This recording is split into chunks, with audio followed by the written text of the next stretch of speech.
Our world has changed. Several tombs have appeared all over the world.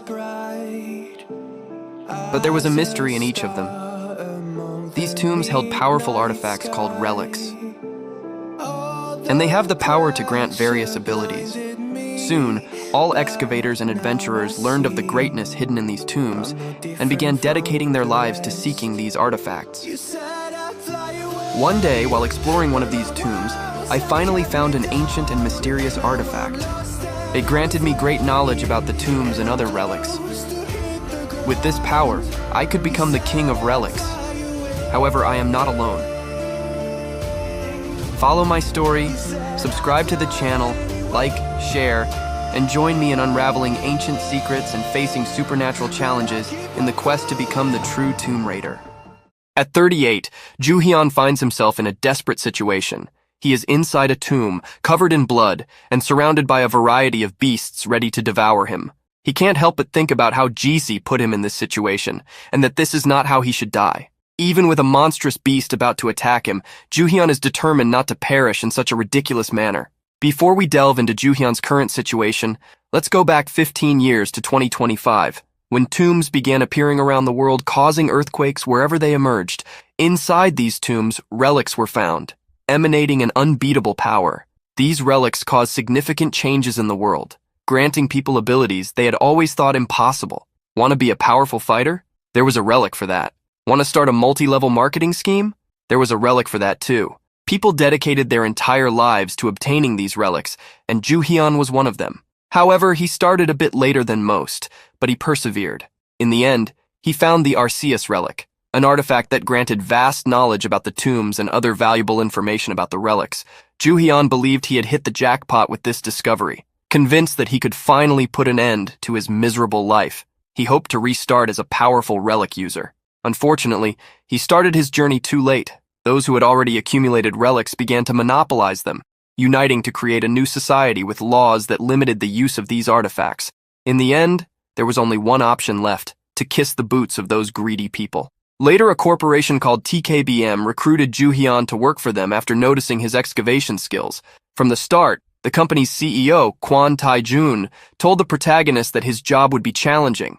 He would be a smuggler, a thief, a spy, but above all, a tomb explorer. Joo-hyun did everything he could to enhance his skills, and eventually became an expert at infiltrating restricted areas to steal relics from others.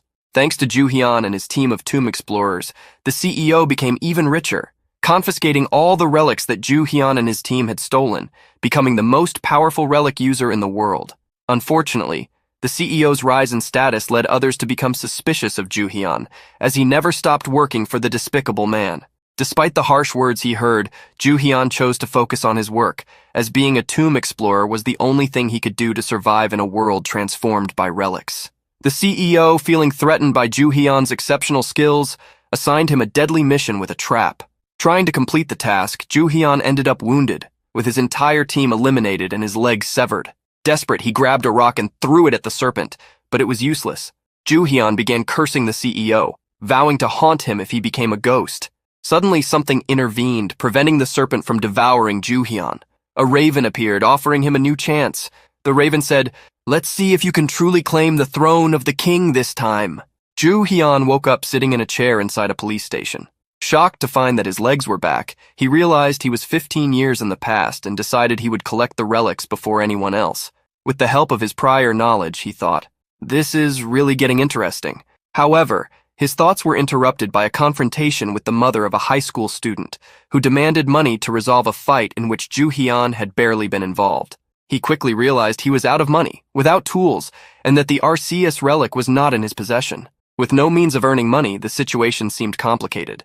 Shortly after, the boy's mother, furious, tried to attack him, but he easily blocked the blow, wondering if his 15 years of experience allowed him to do this with such ease. Joo-hyun asked the woman to calm down, and insisted that her son had started the fight. He reprimanded her behavior and insulted both her and her son. The boy tried to attack Joo-hyun but was easily subdued. The protagonist noticed that his body felt much lighter, possibly because he hadn't yet experienced the side effects of the relics. However, the police intervened, and Joo-hyun, admitting that he couldn't pay the settlement, asked to be arrested. The The boy's mother was surprised by his attitude and began to believe she had made a mistake. In the cell, Joo-hyun saw some texts floating in front of him, displaying his name, history, and first ability. He believed this was the work of the Raven and became irritated. Then, he saw a mission window indicating that he needed to become a tomb explorer and awaken the 4 hidden abilities within himself. Joo-hyun realized he was the only one who could see these windows and proved it by identifying a small insect on the floor. He began to think that he could still acquire more abilities and wondered what the Raven's plan was, since relics never helped people voluntarily. Joo-hyun's thoughts were unexpectedly interrupted by Detective John Woo, who paid his bail to get him out of the police station. Outside, the detective explained that the student involved in the incident was a habitual offender and promised to take care of the matter. Joo-hyun felt relieved and grateful to the detective, who had taken him in when he was an orphan and treated him like family in the past. However, when he asked the detective about paranormal activities or people with supernatural powers, he was considered odd, though Jeon Woo mentioned his wife's ability to find hiding places easily. With this, Joo-hyun concluded that there were still no relic users and believed that it was the perfect time to use his skills to acquire the relics. As he was heading home, he encountered a group of men he had worked for in the past to make quick money. The leader of the group, Park Kyung-tae, asked if Joo-hyun wasn't going to show respect to his elders, making the protagonist remember how he had been mistreated and forced to work for them until his early 20s. Suddenly, one of Park Kyung-tae's henchmen approached, shouting at the silent Joo-hyun and threatening to give him a beating. But before he could finish his sentence, Joo-hyun punched him in the face. The force of the blow caused the man to fall backward to the ground, which worried the other henchmen. With that, Joo-hyun made his point. "Tell your boss that from today on, I don't work for her anymore." Park Kyung-tae tried to intimidate him with his size, but Joo-hyun remained unfazed. Joo-hyun then demanded his overdue payment and the termination of his employment. The thugs laughed at the protagonist's words, but suddenly Kyung-tae charged at him. However, Joo-hyun proved to be a skilled fighter. Before any blow could land on him, he struck Park Kyung-tae's face hard with a punch. Without giving him time to recover from the first blow, Joo-hyun used his knee to hit his face again. Park Kyung-tae's henchmen were concerned about him, but lacked the courage to attack alone. They decided to join forces to attack as a group, but they were too slow and ended up being taken down by precise elbows and kicks. Joo-hyun felt proud of his achievement. Despite the victory, Joo-hyun was concerned about not feeling strong enough and decided that he needed to obtain relics as quickly as possible. Meanwhile, Kyung-tae confronted Joo-hyun about his ungrateful behavior and threatened him with death. One of the henchmen, a young blonde man, saw Park Kyung-tae draw a knife and warned him to handle it carefully, but Kyung-tae paid no attention. The henchman knew that the knife would be used in a future deal and shouldn't be damaged. Joo-hyun then noticed that the knife in Kyung-tae's hand was, in fact, a relic. Despite the danger, he decided to take the knife. When Park Kyung-tae lunged to attack him, Joo-hyun easily dodged, grabbed the man's arm, and twisted it so that the knife was pointed at Kyung-tae himself. The henchmen were extremely worried upon seeing this scene. Thus, Joo-hyun managed to take the knife from the thug and claim it for himself. As he looked at the knife in his hand, a blue aura appeared around him, emanating from the relic. Thanks to the relic's power, he was able to see inside people. The henchman tried to attack Joo-hyun, but he vanished before they could harm him. Moving swiftly, he struck them in various spots with the knife, causing wounds and making blood gush from different parts of their bodies. Although the thugs cried out in pain, Joo-hyun reassured them that the cuts weren't too deep. Furthermore, he demanded that everyone leave their belongings behind as compensation, or else they would die. Later, Kyung-tae's sister, Kyung-ju, discovered that Kyung-tae had lost all the money to Joo-hyun. Furious, she ordered Kyung-tae to recover a Buddha statue they had lost to him. The protagonist tries to sell the statue but discovers that it's not worth much until he detects a suspicious essence inside it. He breaks the statue and finds an illegal substance, leading him to suspect that Kyung-tae's group might be involved in drug trafficking. Considering they have several pieces of art, Joo-hyun deduces there's a high probability that some of them are hiding illegal drugs. Quickly, he devises a plan and informs the detective of his intention to report Kyung-tae for dealing with illegal substances, aiming to claim the reward of 100 million wons. This was his opportunity to change his luck. In a call, Kyung-ju vehemently denies that the delay in the products is due to problems with preparation and suggests they stay discreet, as she suspects they are being watched. However, she is interrupted by her boss, whom she refers to as president, and is reprimanded for her actions. After being scolded, she apologizes for the incident and promises to get in touch soon. However, as soon as the call ends, she expresses her disdain for the boss, calling him greedy and wishing he would rot in hell. She denies any wrongdoing and insists she didn't try to embezzle the money for herself. Upon encountering Kyung Tae's group's return, she furiously asks if they recovered the Buddha. Contrary to expectations, one of them says they were discovered and are in trouble. Confused by the sudden change in tone, Kyungju asks what is happening. Police had received a tip from officers led by Jian-woo, indicating that Kyungju and her group were involved in both drug trafficking and distribution. The accused claimed that they only dealt with art and were law-abiding citizens. The police found it amusing that criminals always use the same excuses, stating that they had collected evidence against Kyungju's group. They also mentioned that they knew more illegal substances were stored in the group's warehouses. Kyungju was shocked to learn that the police were also aware of the warehouses in Gyeonggi-do. However, she calmed down, knowing that there were passwords set on all the warehouses. Kyungju insisted that she knew nothing about the warehouses and expressed her confusion to the detective, claiming she didn't understand the subject of the conversation. They warned the detective not to make false accusations against innocent citizens and reminded him that being a police officer did not give him the right to interfere in other people's business. The detective then informed Kyungju that all 600 pieces of art found in the gallery in Hwaseong-si had been checked, and drugs were found in all of them. Thus, she was arrested and handcuffed by the police. Kyungju was surprised to learn that the warehouses had been opened, as each had different passwords. However, the police, who always have their means, revealed that someone was cooperating with them from the inside. The officer addressed Ju Hyun as if he were a student and asked how he managed to access all the password-protected warehouses. Ju Hyun explained that he had a good memory, an exceptional skill, and that this was one of his few abilities. He added that it was this particular skill that Park Kyung-ju had wanted to utilize in the future. The protagonist remembered working in a warehouse where he initially had difficulty because each storage room had a different password. At the time, he didn't find it suspicious but found it irritating, so he decided to memorize all the passwords. He never imagined that this skill would be useful later. He observed that the situation was progressing according to plan and hoped to receive his cash reward, which would provide him with the necessary funds to start collecting relics. As the police continued their search, they discovered more drugs and expressed a sense of relief. The police officers present thanked Ju Hyun for his assistance and commented on the audacity of the criminals. The protagonist then approached the officers with a request.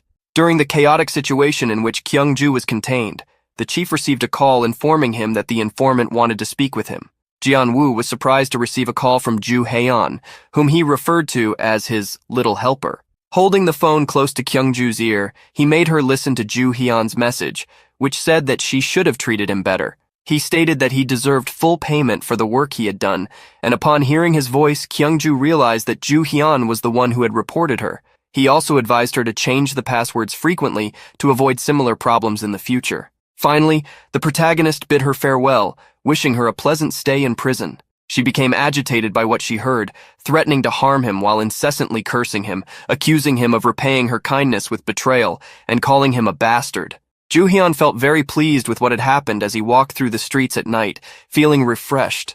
Seconds later, he received a message from Jian-woo on his phone, praising him for his good work and informing him that he would soon receive 100 million wons as a reward for serving justice, but advising him not to spend the money recklessly. Ju Hyun noted that Jian-woo always seemed excessively concerned about him, but reassured the detective that there was no need to worry further, as he had acquired the funds needed to begin his search for the tombs. He was determined to obtain the relics that had previously belonged to the CEO, but his momentum was suddenly interrupted when he realized that his apartment was no longer where it was supposed to be. In its place, there was a massive tomb, seemingly built by a relic.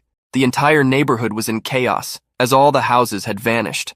The authorities were struggling to calm the anxious residents who were frantically searching for their loved ones who had disappeared from their homes. The situation had left everyone on edge. The protagonist moved away from the crowd while reflecting that it was natural for everyone to panic due to the enormous powers contained in both the relics and the tombs, which caused significant disturbances among people. He recalled receiving a call from his roommate in his past life, informing him that his apartment had disappeared and asking what he should do. However, Ju Hyun wasn't aware of the situation at the time, as he was busy working for Park Kyung-ju. By the time he finished his work and returned home, everything had returned to normal. If that is the case, it implies that someone had successfully defeated the tomb in the past, and whoever was responsible for that should be nearby. He was determined not to lose to this person and ensure that he would claim the relic for himself. Suddenly, he heard a familiar voice shouting not to shoot him. He realized the voice belonged to Kim Dong-hyun, his roommate. The soldier on site became agitated, ordering the young man to be quiet and not ask questions. But the protagonist intervened, knocking out the soldier with a kick. How could a soldier point a weapon at a civilian? After greeting his roommate, he demanded to know why the military was involved in a matter typically handled by the police, suspecting that something was amiss. He asked the soldier if they were planning to raid the tomb, but the soldier claimed that this was confidential information. The protagonist then realized that the government could be his rival and felt he needed to know more. He wondered if the country was aware of the existence of the relics at that moment. Joo-hyun informed the soldier that he was a resident and had the right to know why the entire military was armed and present. He warned the soldier that he was making a mistake and could be reported for drawing a weapon on a civilian, stating that he just wanted to understand the reasons for their presence. The soldier then responded that they were trying to blow up the tomb and excavate its contents, but they had already secured the area well and brought in foreign experts to assist. The protagonist reflected on what the arrival of these foreigners could mean and thanked the soldier for the information, wishing him well before stepping away, while the soldier thanked him. The protagonist's roommate asked him if he had finished talking to the soldier and what he had said. He told the young man to do nothing and just stay there. He then left the roommate behind, who was left wondering what was wrong with Joo-hyun. Meanwhile, an American CIA agent named Linda Walker was asking a colleague on the phone if the South Korean government was aware of the tombs located in any specific area. Her colleague was curious about the reason for her question. She explained that the number of soldiers present seemed strange. In response, her colleague suggested that the soldiers might be doing their best to help and advised her to avoid asking questions in public, as there might be people nearby who spoke English. Linda then updated her colleague on the progress of the mission, confirming that the explosives were about to be detonated and that everything was going well so far. Her colleague reminded her to stay focused until the end, to thoroughly explore the tombs, and to recover the relic if possible. She acknowledged her colleague's instructions. After the call, someone greeted her, and she was surprised to find it was Abe Kiyoshi, a member of the Japanese excavation team.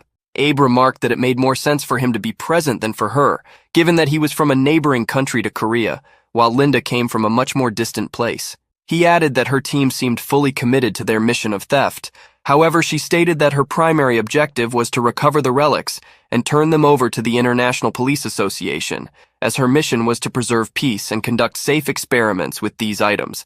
Abe argued that, based on her statement, someone might make a request for the relic, as long as they committed to using it safely. However, everyone knew such a request would not be accepted. She responded that the credibility of her words was still questionable and asked why they should trust Abe. He commented that, regardless, they were both doing the same thing and asked her to end the discussion. Nonetheless, he assured her that the relic would be his, impressing Linda with his confidence. Unbeknownst to them, the protagonist was secretly listening to the conversation from a nearby corner. He thought to himself that they were attracting quite a bit of attention and recognized which institutions they were from. Although tombs had begun appearing all over the world, initially, relics and tombs were considered merely omens. However, some countries eventually began to understand their true importance. The first to recognize this were the United States and Japan, who then started conducting classified research on these relics and even smuggling them from other countries. The protagonist watched the two excavators while thinking to himself that he would not allow the relic, which was rightfully his, to be taken. He wondered why they were standing still and realized that they might be waiting for the tomb's explosion first. He laughed, calling them amateurs. Time was running out, and he couldn't afford to waste any more. As he moved away, he murmured that he would lead the excavation, heading towards the tomb's glyphs, which were red runes. As he approached them, he pondered the intriguing nature of the relics. He observed that these objects manifested in grand ways, as if they were the heroes of a mythical realm, seeking to capture the secret of the world. A group of people gathered in front of the runes, but only Joo-hyun possessed the knowledge to use them. If someone could decipher them, it would reveal the tomb's entrance and also provide details about the internal traps. Joo-hyun crouched down, touching the runes to decipher them while murmuring to himself, recognizing that this could be considered a trap, as most people could not decipher them correctly. But he was able to. Suddenly, a window appeared in front of him, showing that he had unlocked the title of Exceptional Decoder, learning a new language skill of rank F. Now, he would be able to learn and retain any real language, as well as hear the voices of the relics and communicate with them. He gained greater control over the deciphering of runic glyphs. He looked at the skill window casually, now that he had 2 basic skills of a Tomb Raider. Ju-hyun found the skill useful, but the window was blocking his view, so he waved his hand to try to make it disappear. Someone nearby, seeing his action, wondered what he was doing. The protagonist knew that he now just needed to unlock 2 more skills. Heading towards a river, he found some red runes inscribed on the pillars beneath a bridge. With a smile, he declared that he would begin, then cut the glyphs with his relic knife, and a window appeared, warning him of an intense aura approaching. Suddenly, a blinding light illuminated the sky, visible from all nearby regions. The dazzling light left everyone shocked, including the 2 foreign excavators, who asked their teams what was happening. The team reported that the entrance to the tomb had been opened. Kiyoshi, one of the excavation leaders, instructed the soldiers to stand still, his voice filled with urgency, warning that there might be a second explosion. He ordered the soldiers to ensure that civilians stayed away. After that, he ran towards the entrance where the bright light was, and Linda followed closely behind. She taunted Abe, calling him a liar, but he responded seriously that if the soldiers interfered with their work, the situation would become complicated. As they approached the tomb entrance, Abe complained that it was too bright, and he couldn't see the bottom to check the depth. Linda threw a small stone into the hole, and they deduced that there seemed to be water at the bottom. They exchanged glances, and Linda remarked that it appeared to be quite deep. But knowing there was water below, Kiyoshi jumped into the hole, ignoring Linda, who was asking him to wait. Meanwhile, Ju-hyun walked through the tomb as if it were his own. Since the arrival of the 2 excavators, he had expressed his disappointment with them, calling them fools.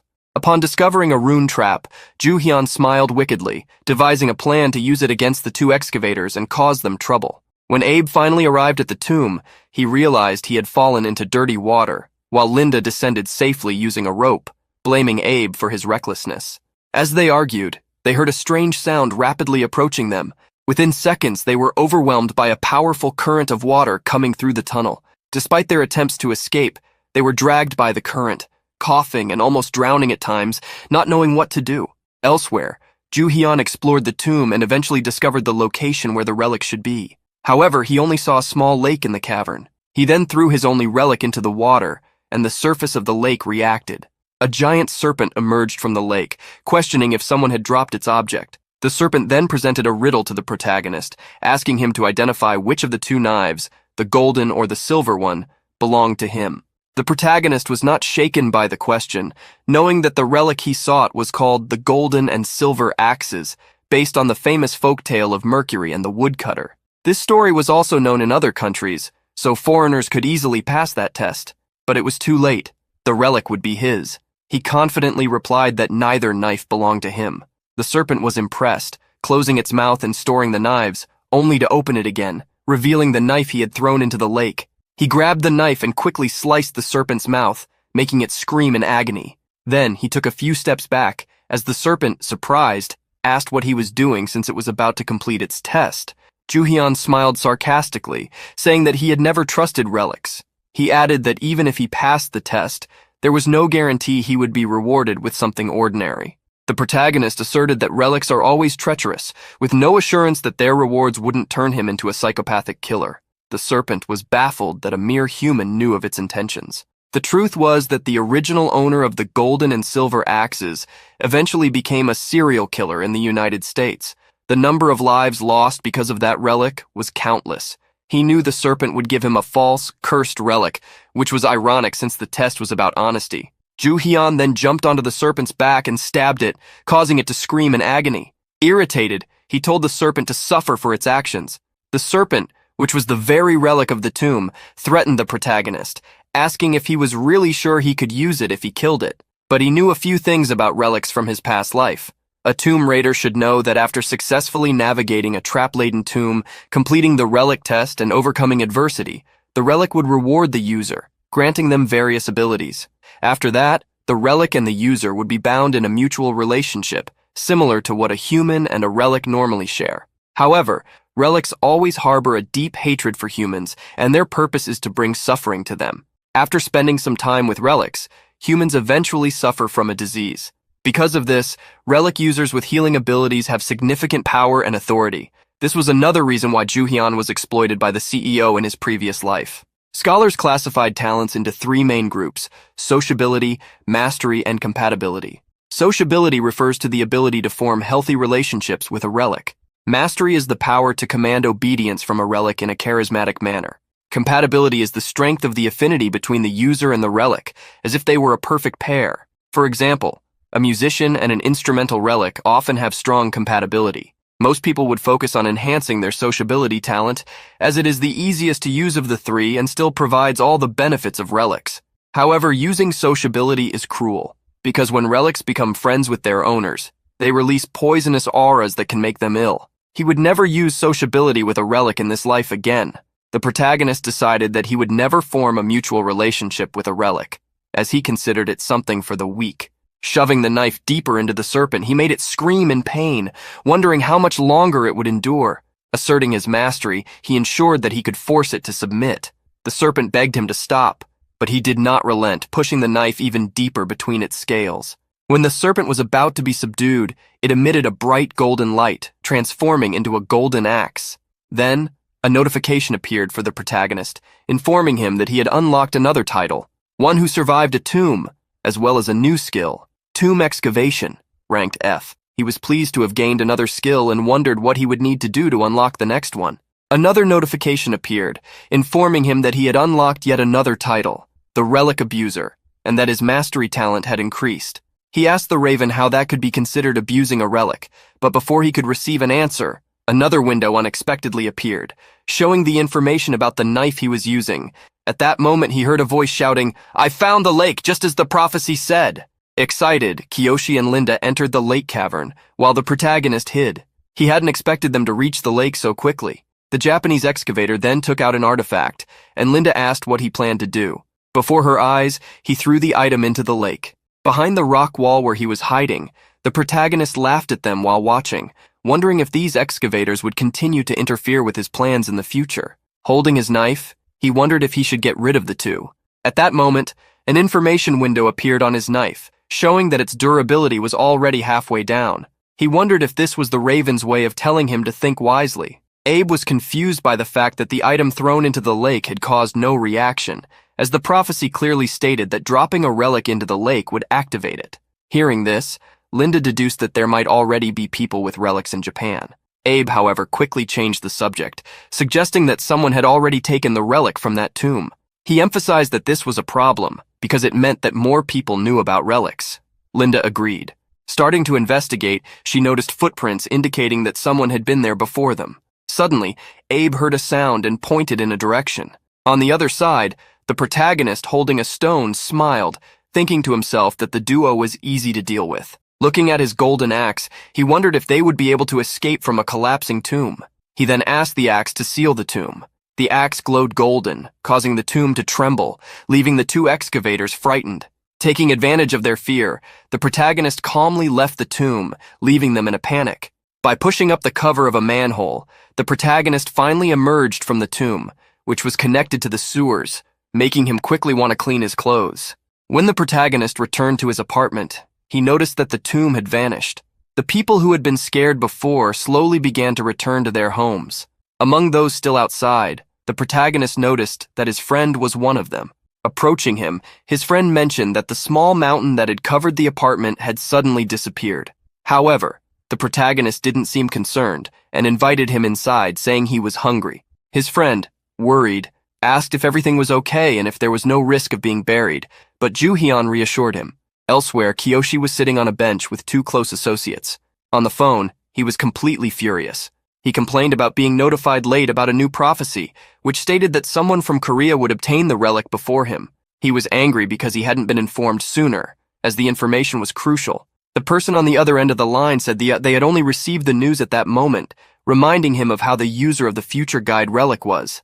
Kiyoshi grew even angrier, standing up and cursing on the phone.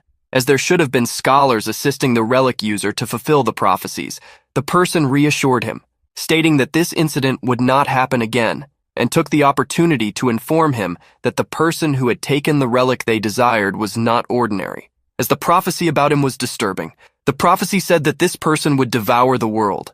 The next day, the protagonist was at his computer, eating and enjoying a beer while searching for information. He was proud of his linguistic skills, which allowed him to obtain information in various languages. However, since they lived in a time when few people knew about relics, information was very scarce.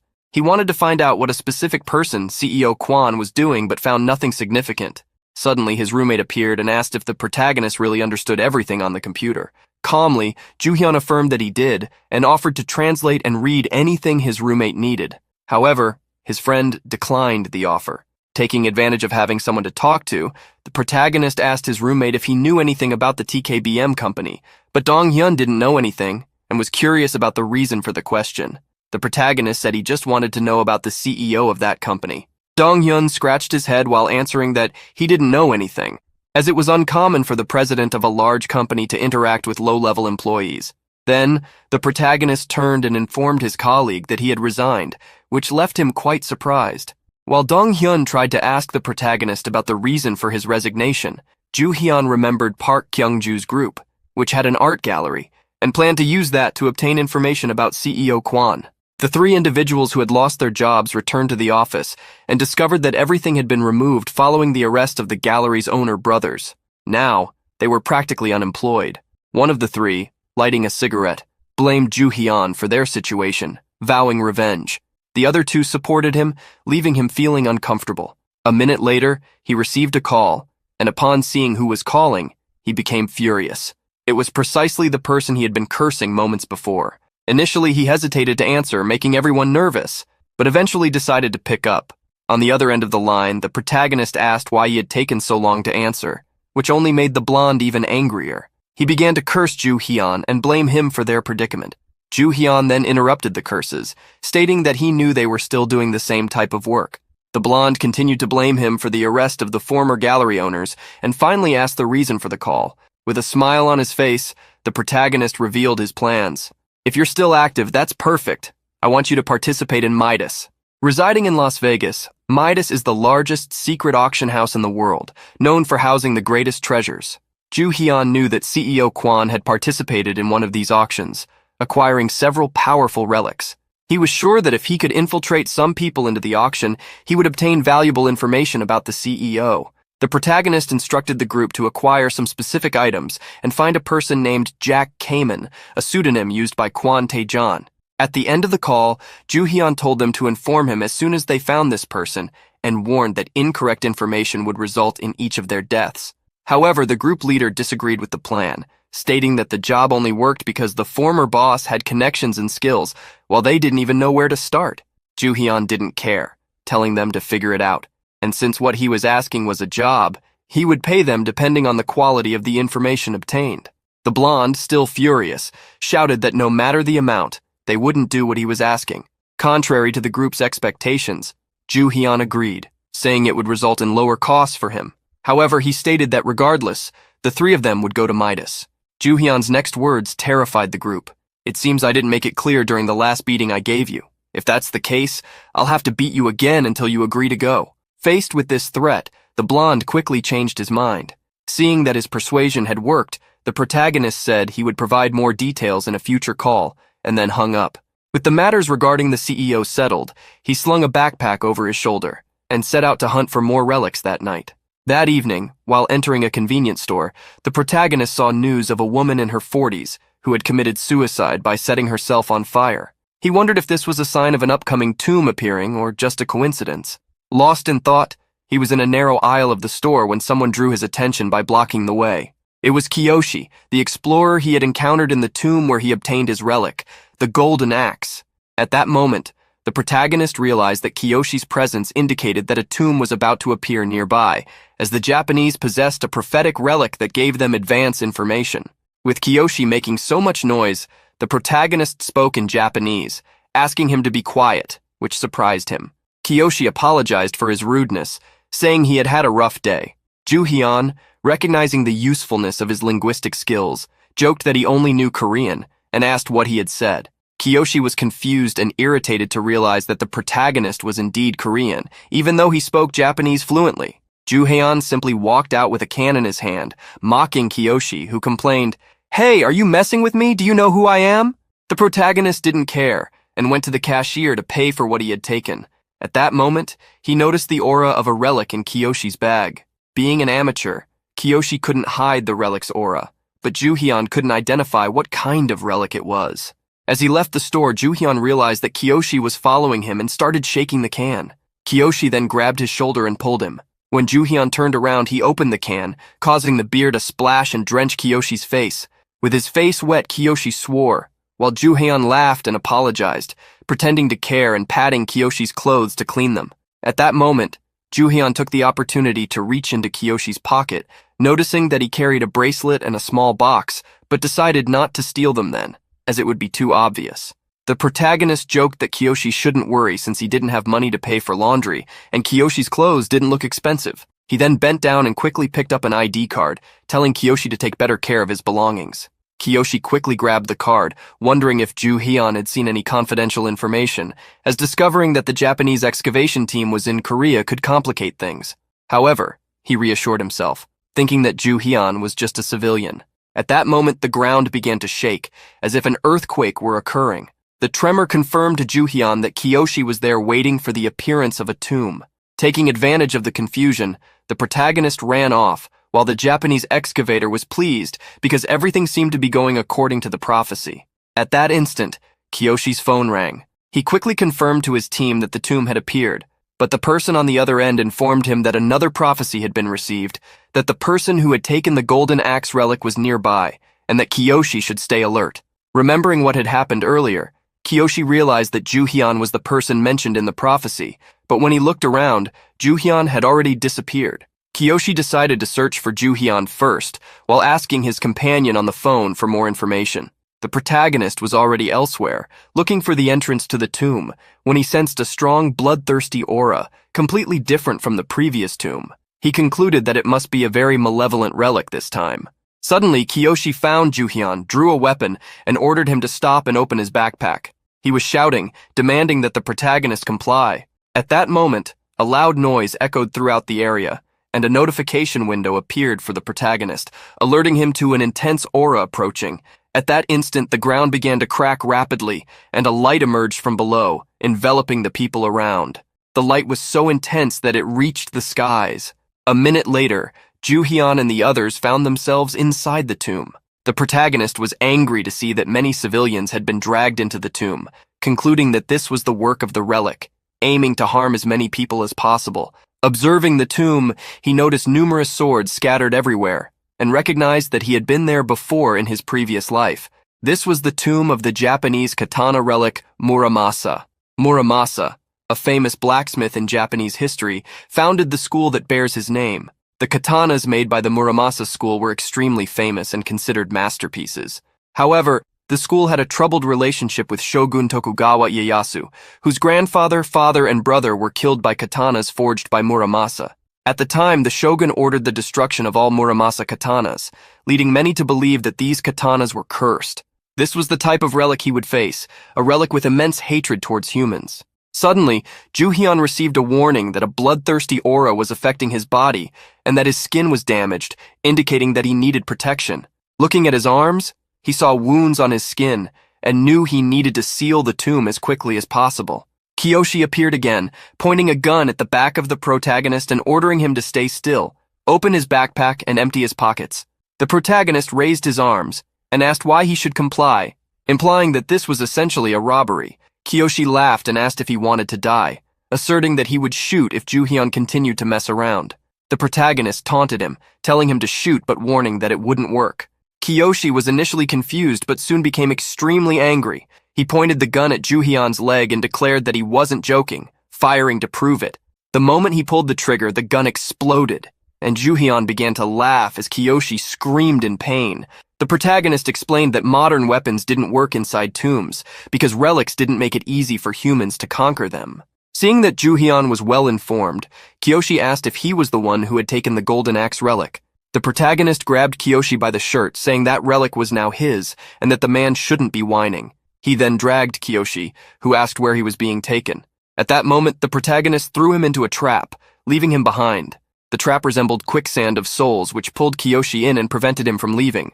He called for help from those around, but it seemed that no one spoke Japanese. Suddenly someone said they knew a little Japanese and offered to help, but others intervened, stating that Kiyoshi was armed and might be dangerous. However, Kiyoshi said he was the leader of the Japanese excavation team and had been trained to lead in situations like this, promising to help everyone get out safely. Elsewhere, Ju-hyun was pleased as he examined the relics he had stolen from Kiyoshi while throwing him into the trap. He recognized the relics, a cord bracelet and a small box containing rice cakes. These relics were associated with a Korean legend called the Brothers Who Became the Sun and the Moon. In this legend, a tiger killed the brother's mother to obtain the rice cakes and then tried to kill the brothers, who were saved by a rope that descended from the heavens. Suddenly, Ju-hyun received more notifications. He had acquired a title called the Poor Thief and a skill called Nimble Fingers, ranked F. With this skill, he could figure out how to use any item, reduce the consumption of expendable relics, repair relics, and increase his chances of stealing relics from others. With this, he had completed the 4 basic skills of a tomb raider. A notification informed him that he would receive a reward once he left the tomb. Seeing so many notification windows, he wondered if the crow that made him return to the past was treating him like a game character. He quickly waved his arms to close all the annoying windows. At that moment, Ju-hyun heard a cry for help and decided to investigate what was happening. Following the screams, he reached the edge of a cliff and realized the voices were coming from below. Looking closer, he saw it was a trap. A woman, possessed and holding a knife, was attacking everyone around her. People were screaming for help and begging someone to stop the possessed young woman, but the protagonist knew that if anyone touched the knife, they would also become possessed, making the situation even more difficult for anyone trying to stop her. In the end, everyone would end up dying. That was the real trap. Ju-hyun asked if the people were there because of Kiyoshi. They explained that after helping Kiyoshi, he sang a strange song and the trap disappeared. However, when they tried to leave, another trap was triggered, trapping everyone there. Ju-hyun guessed that this was something the future relic user had made Kiyoshi do. To help, he quickly descended the cliff, cutting through the blades blocking his path. When he reached the bottom of the trap, the possessed girl attacked him, but he used his cord bracelet to subdue her. The relic expanded, turning into a long rope that wrapped around the girl, restraining her. He then removed the knife from her hand. The relic, alive, commanded him to kill all the humans, but its orders did not work. Ju-hyun examined the relic's information with his skill and, seeing that its rank was low, didn't bother keeping it. He just threw it into a corner. Ordering the cord relic to stop bothering the girl and return to him, he guided all the people out of the trap. Elsewhere, Kiyoshi laughed like a madman for having rid himself of the witnesses, which eased his anger over having his relic stolen earlier. The place he was in seemed to be where the tomb's relic was located, as there were many Muramasa swords scattered on the floor. But when he tried to pick one up, he found that all of them were fake, which enraged him. Suddenly, all the people he had deceived appeared, throwing him to the ground and beating him. When Ju-hyun arrived, Kiyoshi realized that it must be the boy who had helped people escape from the trap. The protagonist mocked him for failing to locate the relic, despite being the first to arrive. He then drew his golden axe and asked Kiyoshi to locate the real Muramasa sword among the hundreds present. The sword revealed itself to be near Kiyoshi, but unlike the others, it was a damaged sword. This surprised Kiyoshi, as he did not expect such a damaged sword to be the most powerful in the tomb. Ju-hyun then revealed that the sword would only reveal its true form when the relic was activated. Drawing the sword, Ju-hyun activated it, making it shine blue. The sword then conveyed a message. Once again, foolish humans seek to control me, but my body is weak and broken. If you wish to use my power, you must offer me 10 sacrifices. I need human blood to restore my body. If you do not provide the sacrifices, then you will be buried here, along with all the others. Kiyoshi and the others were terrified upon hearing the words, but the protagonist asked if this was the relic's test. The sword confirmed, saying that he would need to kill 10 humans to be able to use it. However, the protagonist refused and declared that he would dominate it. Gripping the sword firmly, he threatened to break it as energy bolts shot from the blade and spread in all directions. Ju-hyun declared that it would not be him who would be tested, but the Muramasa. The tomb began to collapse as the protagonist tried to force the sword into submission. The sword resisted as much as it could while Ju-hyun pushed it further. Suddenly, a strong gust of wind swept through the area, forcing everyone to close their eyes. Finally, the protagonist subdued the sword, causing it to return to its true form, an extremely beautiful and powerful katana. Thus, he completed the tomb. Using the rope relic, the protagonist helped people out of the hole. The crowd quickly made their way out. Amid the crowd, Kiyoshi, who was trying to blend in, was stopped by the protagonist, who asked if he intended to harm others after escaping. Fearful, Kiyoshi denied any intention to harm others and even said he would introduce Ju-hyun to his excavation team, assuring him that he could make a lot of money and that he could also use the prophecy relic. But the protagonist laughed, knowing that only the owner of the future guide relic could use it. Finally, Ju-hyun allowed him to climb the rope, but said he would be the last. Kiyoshi thought the protagonist had been swayed by money. As they climbed the rope, the protagonist asked about Kiyoshi's excavation squad. He reassured Ju-hyun, saying there was no need to worry as they were members of the famous TKBM group. Upon learning this, the protagonist laughed and suddenly kicked Kiyoshi, causing him to let go of the rope and fall back into the hole, injuring his legs. Ju-hyun continued climbing, thanking the excavator for providing him with such valuable information while insulting him, saying that no one would want to work with trash like him. Kiyoshi, realizing he would be left behind in the tomb, screamed in despair. In a random bathroom, Ju-hyun was about to review his gains from the last tomb when one of his relics started shouting from inside his backpack, demanding to be released. Upon opening the backpack, he took out the Muramasa relic, questioning if it was the culprit. The relic played dumb, but it was no use. Angrily, the protagonist threw it into the toilet, telling it to enjoy the bath. Ju-hyun then rolled up the sleeve of his shirt, revealing his injured arm. This was the result of using domination on the Muramasa for so long. Normally, someone would have to go through the relic's trials to conquer it, but since he skipped these steps and directly forced domination upon it, this was the consequence. He knew his body wouldn't hold up for much longer if he continued down this path, as the stronger the relic, the greater its resistance. However, he believed he had no choice but to dominate it. Otherwise, it would dominate him in the future. Suddenly, a notification appeared for the protagonist, congratulating him and offering rewards. He could choose between two options: the reward for the path of domination or the path of socialization. Suspecting the Raven's reasons for offering this choice, he considered it a test. Since he had already decided to follow this path, he chose the path of domination. After choosing his reward, nothing seemed to happen. He searched everywhere, expecting to receive a treasure chest or something similar to games. Finally, he found a pill in his pocket, identified as a consumable relic of an unknown rank. He hesitated but consumed it anyway, leaving the outcome to fate. After ingesting the pill, he retrieved the Muramasa from the toilet, now smelling awful. As he prepared to go home, the medication began to take effect, healing his injured arm.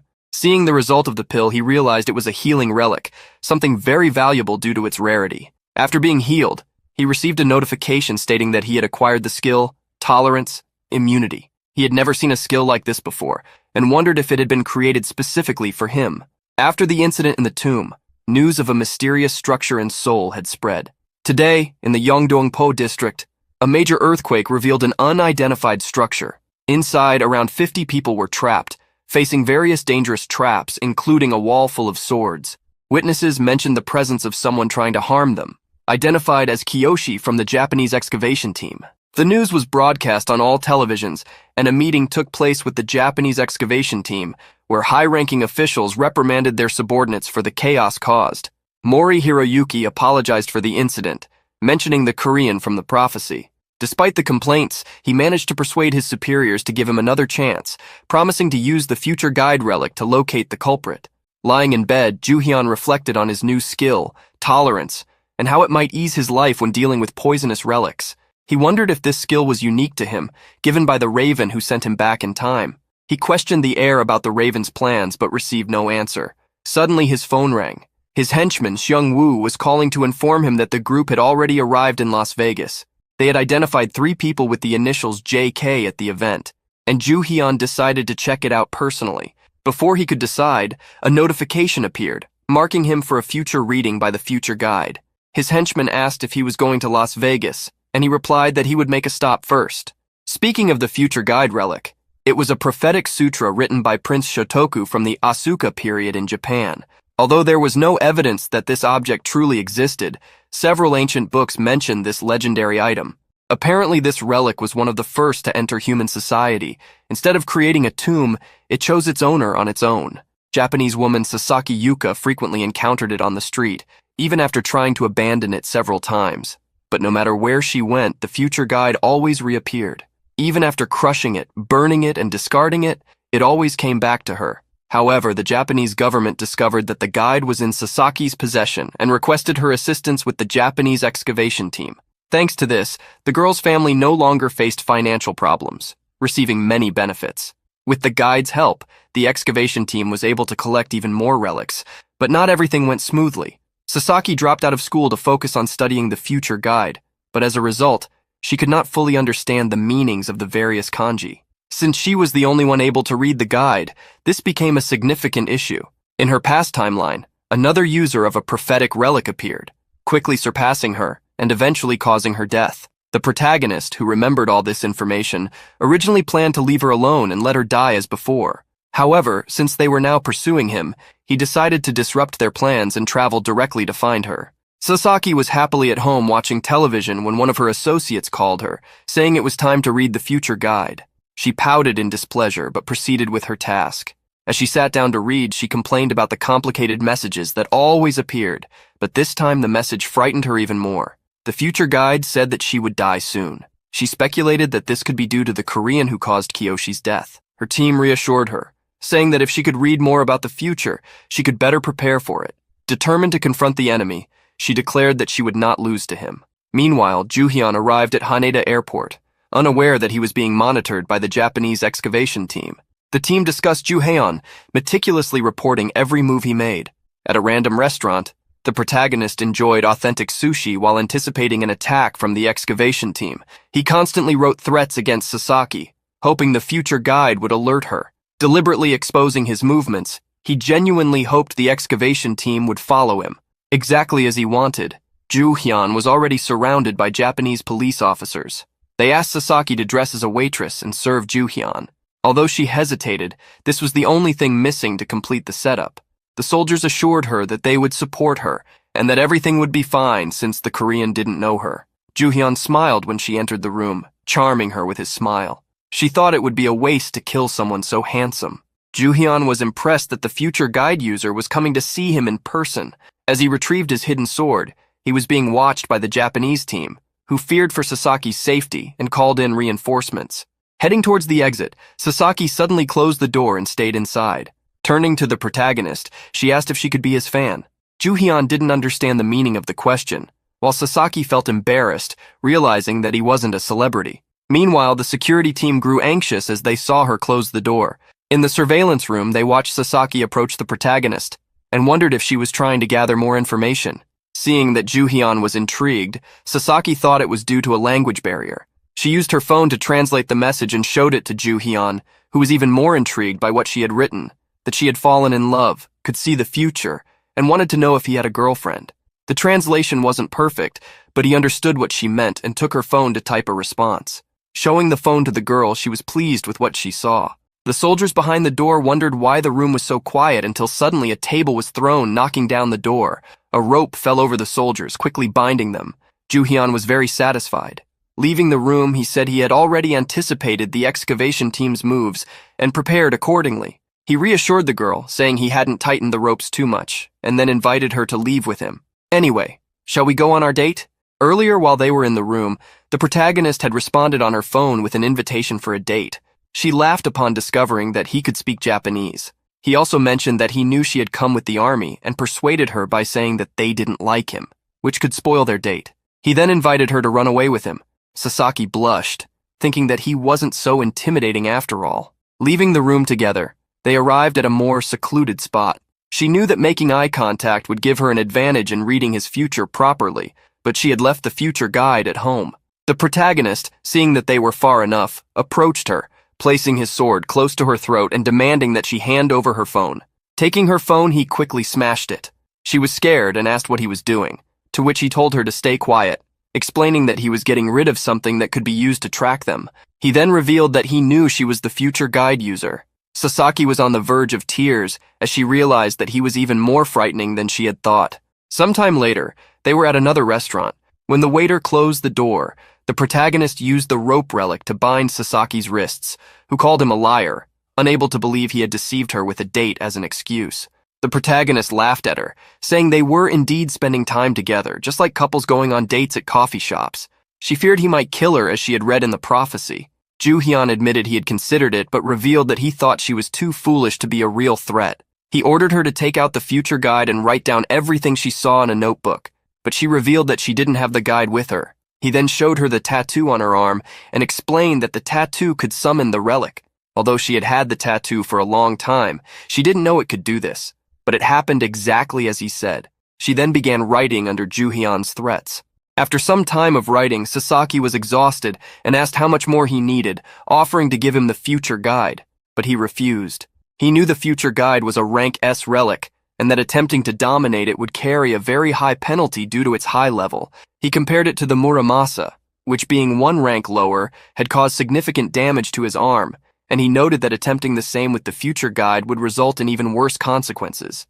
After a few hours since Sasaki started writing, the protagonist noticed that some people were approaching. The owner of the establishment asked the army to stop, but they ignored her and invaded the place. The leader ordered the soldiers to check all the rooms and inspect all the exits. Seeing the soldiers, the protagonist asked Sasaki how much she had written, and she replied that she was almost finished. Taking the notes, he said it was good enough. Scared, Sasaki asked if he would let her go, but he took out his sword, making her even more frightened and trying to negotiate with him. He asked if she really thought she was so valuable to him, and said she had misunderstood something. He explained that she thought she was using the relic, but in reality it was the relic using her, and there was only one way to survive. As he raised his sword, Sasaki thought he would strike her, but she was surprised when he actually stabbed the future guide relic. The relic screamed, asking what he was doing. At that moment, for some reason, Sasaki ended up fainting. Several notifications appeared for the protagonist. He had acquired the title of Destroyer of Demonic Relics, increasing his domination trait and decreasing his sociability trait. He also raised the level of his relic detection skill to rank E and became aware of the Giant Slayer title for destroying a high-rank relic. At that moment, the army stormed into the room, finding the future guide disappearing. The protagonist calmly responded, asking why the man was so surprised and explaining that the guide had been destroyed. Hearing these words, Mori became furious and ordered his men to kill Ju-hyun. The protagonist laughed, daring the man to try to kill him if he had the skills to do so. Ju-hyun threw the mochi cake relic to the man, saying it belonged to Kiyoshi and that he was just returning it, making a sarcastic comment that the relic had a taste for killing. When the man grabbed the cake, a smell spread, causing everyone to go mad and attack each other in an attempt to get the cake for themselves. Leaving the scene, the protagonist boarded a plane. He knew there was no better relic than the mochi cake for escaping, as it confused enemies and allowed the user to teleport elsewhere. While examining Sasaki's notes, he realized that the TKBM group supported the future guide in Japan, which meant CEO Kwan was behind everything, and that was why he had acquired so many relics. Continuing to read the notes, Ju-hyun found a specific prophecy. In a month, go to the underworld of the place taken by greed. There, the omen regarding the greatest calamity in the world will begin. Ju-hyun quickly associated this prophecy with CEO Kwan and the Midas auction house, where Shung-woo had been with his group. With the information that there were 3 people with the initials JK registered in the auction, all the pieces started to fall into place. However, the last part of the prophecy, referring to the omen of the greatest calamity in the world, intrigued the protagonist, who wondered if it was related to the Great Catastrophe. The Great Catastrophe was an event that demonstrated the impact of relics' influence on the world, and from it, information about tombs spread to everyone. However, he remembered that the Great Catastrophe had not occurred at that time. Reading further, he discovered that a god who understood greed would seek cooperation, leading him to deduce that a divine rank relic would appear at the auction house. He also believed that CEO Kwan had obtained this relic in the past and used it to gain power. This time, however, Ju-hyun was confident that he himself would obtain the relic. Back in the Japanese excavation group's meeting room, a soldier reported that although Sasaki had regained consciousness, she was still very weak. Additionally, the future guide appeared to be completely destroyed. The committee head asked the soldier if it was true that, while all this was happening, Captain Mori and his men were attacking each other, resulting in injuries. The man confirmed the director's suspicion. At that moment, the chief stood up shouting, "Does this make any sense? Do you think the situation is a joke?" Everyone in the room tried to calm him down. Meanwhile, a woman was spying on the people in the room and informed someone over the phone that the future guide had indeed been destroyed, and that the Japanese defense forces had also suffered damage. The voice on the other end of the line couldn't believe that a single person could have caused all of this, but the woman confirmed that it was true. The person, who seemed to belong to the TKBM group, heard her question about whether they would seek revenge, but he denied, saying it would be a waste of time, even though all the investment in the future guide research project had gone down the drain. The man knew that if a single person had caused all this, it would be better to have them as an ally rather than an enemy, so they should try to recruit them. The woman expressed fear that such a person could destroy the relics of the group's president, but the man reassured her, saying that for the right price, everyone could be kept under control. In Las Vegas, Ju Heian was waiting for the group of idiots at a restaurant, wondering why they were late. He then heard some commotion and realized they had arrived. Interacting with the team, who couldn't communicate due to their lack of proficiency in English, Seung-woo spotted the protagonist and greeted him from a distance. When greeted, Ju Hyun simply showed his displeasure with their delay. Seung-woo explained that they had been stopped by the event staff, who said that only participants of the Midas auction house could enter, threatening to remove Seung-woo and his group by force if they continued to insist. While they were justifying themselves, the protagonist impatiently listened and interrupted, accusing Seung-woo of being arrogant for expecting the staff to speak Korean while they were in the United States. The blonde henchman couldn't argue against that. Ju Hyun then informed the security that had barred the group that the three individuals were his guests and requested permission for them to enter. Ju Hyun even joked with the security about their lack of fashion sense. The trio was surprised to discover that the protagonist spoke English and was then invited to sit down and present their findings. They handed over some documents about three individuals with the initials JK, and the protagonist was pleased with the research. Seung-woo asked Ju Hyun if he had found the person he was looking for, and Ju Hyun confirmed that he had. Setting the documents aside and picking up the auction catalog, he decided to first check if there were any divine relics among the items. As Ju Hyun examined the catalog, Seung-woo asked why he was looking at the auction catalog, since only extremely wealthy people made successful bids there, and that if he wanted to participate, he might end up with some problems. The protagonist merely nodded while thinking about the divine-level relics, which were not listed in the catalog. Remembering what the prophecy had said, he mentioned the Code of Hammurabi and Shakespeare's pen, saying these were some of the items he would like to acquire. The henchman, realizing Ju Hyun's intentions, stood up and asked if he really planned to participate in the auction. Ju Hyun casually replied that he did, but Seung-woo insisted that the minimum bid should be between 10 and 20 billion won, adding that the main goal of attending the event was to make connections, not to buy anything. The protagonist responded with a smile, closed the catalog, and asked Seung-woo if he was assuming he didn't have the financial means to buy anything. Ju Hyun stood up and began to walk, prompting Seung-woo to ask where he was going. Ju Hyun then asked if the group had forgotten they were in the city of gambling. He believed that anything was possible with enough money. This left the henchman surprised by Ju Hyun's idea of making money through gambling, leading him to call him a complete lunatic. Shortly after, they were in a casino. Curious onlookers gathered around the slot machines where Ju Hyun was playing. They were incredulous at what they were witnessing, questioning if the machines really allowed for such high numbers. Ju Hyun's winnings were nearing 70 million and continued to climb. Someone explained that it was possible to accumulate such amounts if you didn't cash out immediately. Another observer was astonished, adding that the most unbelievable part was that Ju Hyun had won millions playing on several other machines. Seung-woo was dumbfounded, wondering how Ju Hyun had managed such a feat. The protagonist finally collected the voucher from the machine and got up, inviting the trio to follow him as he planned to exchange the voucher for cash. As they walked, Seung-woo held the voucher, expressing his disbelief at the amount obtained.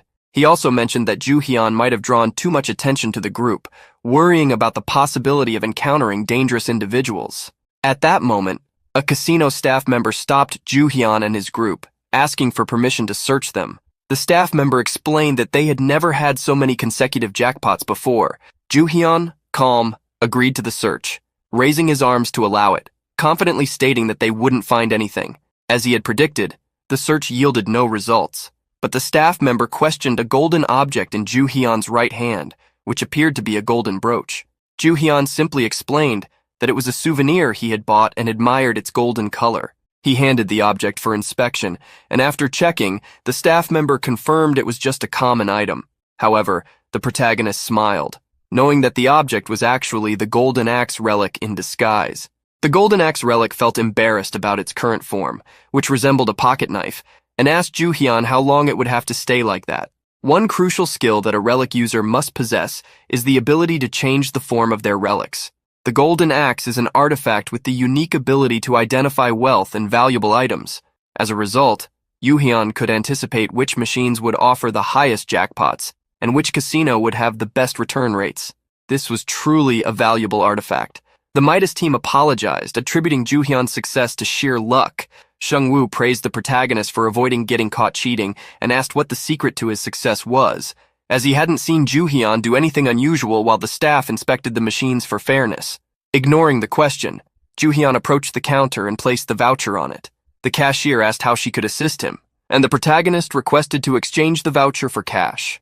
The cashier informed him that he would need to be escorted to the VIP room first, but he declined the offer, smiling and saying that he just wanted the money quickly. Sometime later, Joo-hyun and the group stopped to eat.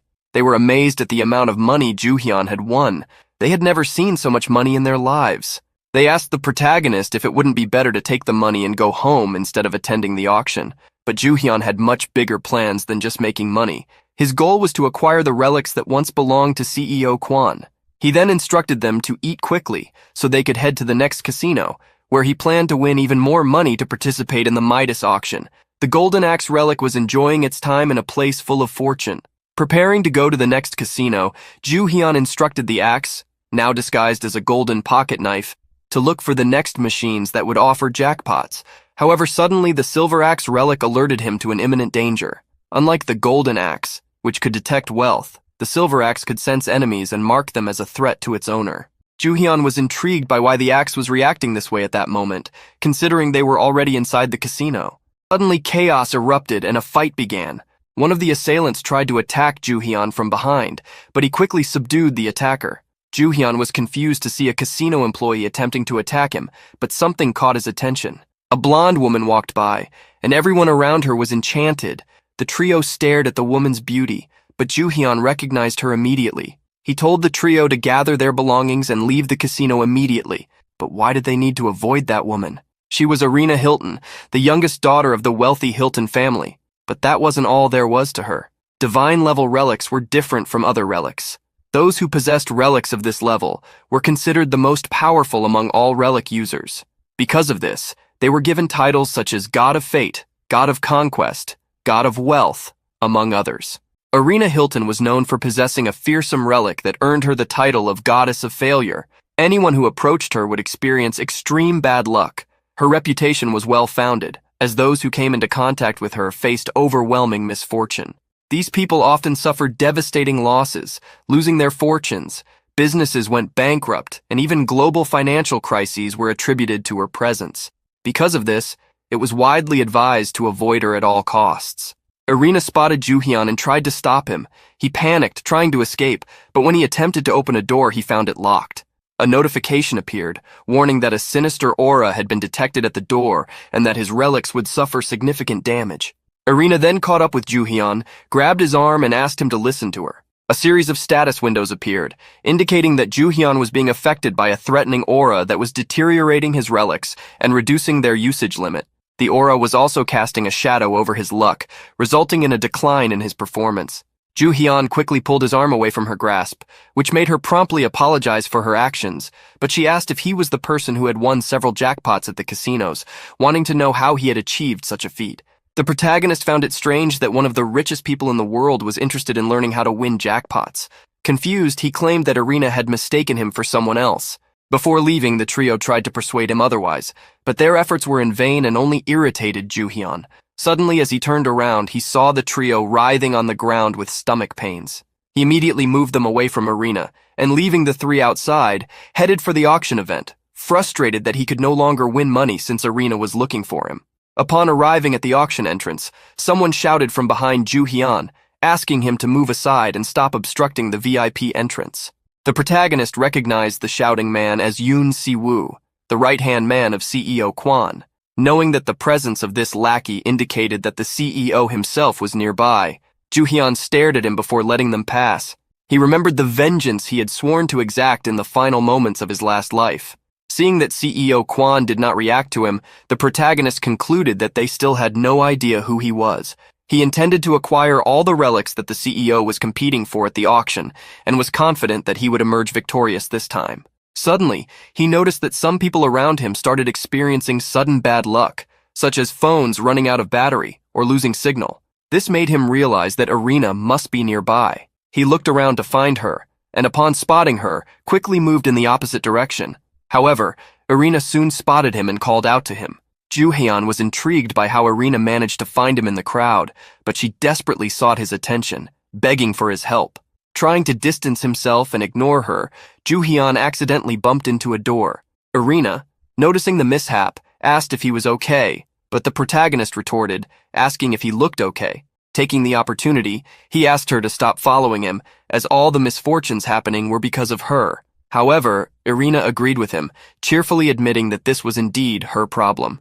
She looked around and revealed that it seemed to bring bad luck to those around her, which is why she wished to have Ju-hyun's luck, believing it was the only way to bring happiness back to those around her. Ju-hyun remembered that Irina was the goddess of bad luck, responsible for ruining the finances of many people and causing chaos in various nations.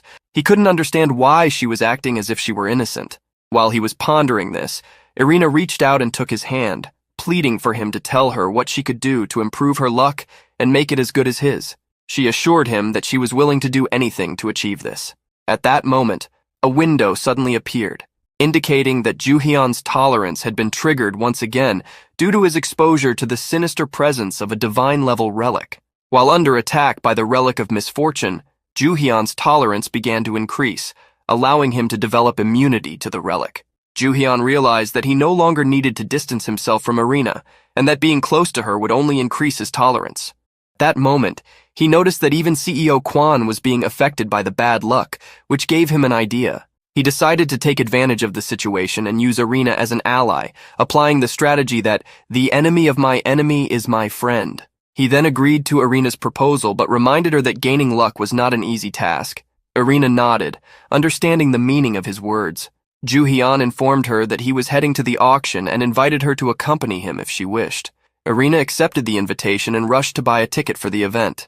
As he watched her run, the protagonist became curious about what the future held for her. The 74th auction had started, but Ju-hyun couldn't help but notice the low turnout. 3 minutes after allowing Irina to join him at the auction, the number of participants had halved, as many had left to deal with their sudden misfortunes. Ju-hyun looked at CEO Kwon, who, surprisingly, had not left despite his factory in China being on fire. He deduced that the CEO must have something important he wanted to acquire at the auction. Irina showed interest in the first items up for bid and asked if Ju-hyun was going to bid on them, but he replied that the items he wanted would only appear in the latter half of the event.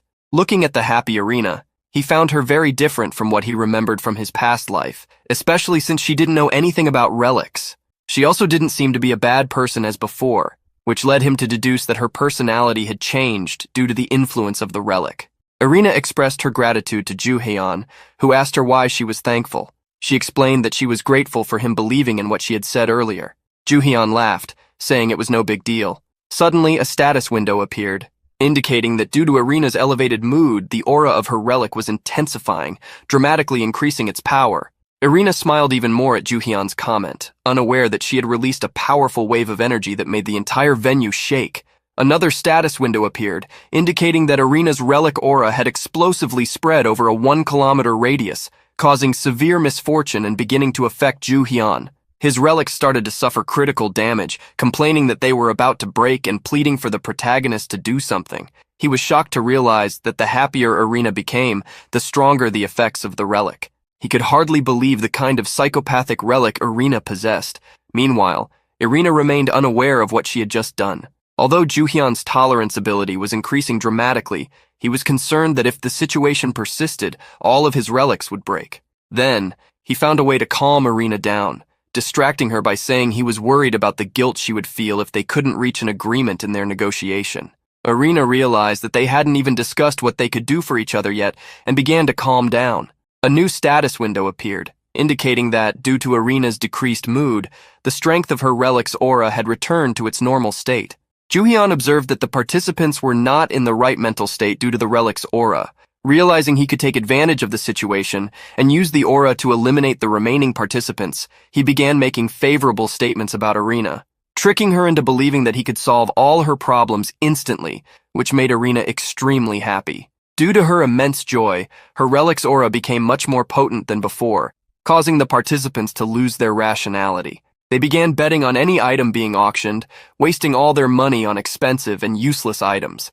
By the first half of the auction, all the visitors had already spent their funds on desired items, giving the protagonist an advantage during the second half, allowing him to acquire all the relics he wanted without facing competition. However, there were some relics he had to concede to CEO Quan, as Quan possessed a strong dominion trait that allowed him to resist Irina's relic aura. Even so, Juhyun had greater knowledge of relics compared to Quan, and therefore let the CEO acquire only those relics he didn't consider essential. The protagonist reviewed his checklist and was satisfied with it. However, the auction was nearing its end, and the divine-level relic from the prophecy had still not been revealed. Juhyun found this strange and began to reflect on the matter. By this point, Irina was growing impatient during negotiations with the protagonist, suspecting that he might be deceiving her. Juhyun then suggested they move to a more private setting to continue their serious discussion. However, their conversation was interrupted when the auctioneer announced the last item, a mysterious almond tree. Juhyun recognized it immediately, and it seemed that CEO Quan was also waiting for this item. Juhyun recalled that the almond tree was the plant from the elixir of Qin Shi Huang, a divine-level relic with healing properties. He raised his hand eagerly to place a bid, determined to acquire it at any cost. But CEO Quan also raised his hand to bid. The protagonist wondered if CEO Quan had also recognized the true value of the relic. Emperor Qin Shi Huang had sent his servants on a quest for the elixir of life, following rumors of its existence. The search for the elixir persisted for many years until an almond tree was finally discovered, becoming the elixir of life. However, before Juhyun's death, CEO Quan had already obtained the relic. At that time, the protagonist's body had been affected by the mortal auras of the relic, and he became dependent on the fruit produced by the plant to survive, rather than receiving payment. Juhyun had to fulfill any request made by the CEO in exchange for the fruit. The relic had become a burden in his life, and he was determined to take it from Mr. Quan to avoid reliving the same situation in the future. The auctioneer was pleased to see that some participants showed interest in the almond tree. He clarified that this was expected, as the fruit of the almond tree was known for its vitality-related properties. Both Juhyun and CEO Quan seemed a bit embarrassed, especially the protagonist, who was standing next to Irene Hilton.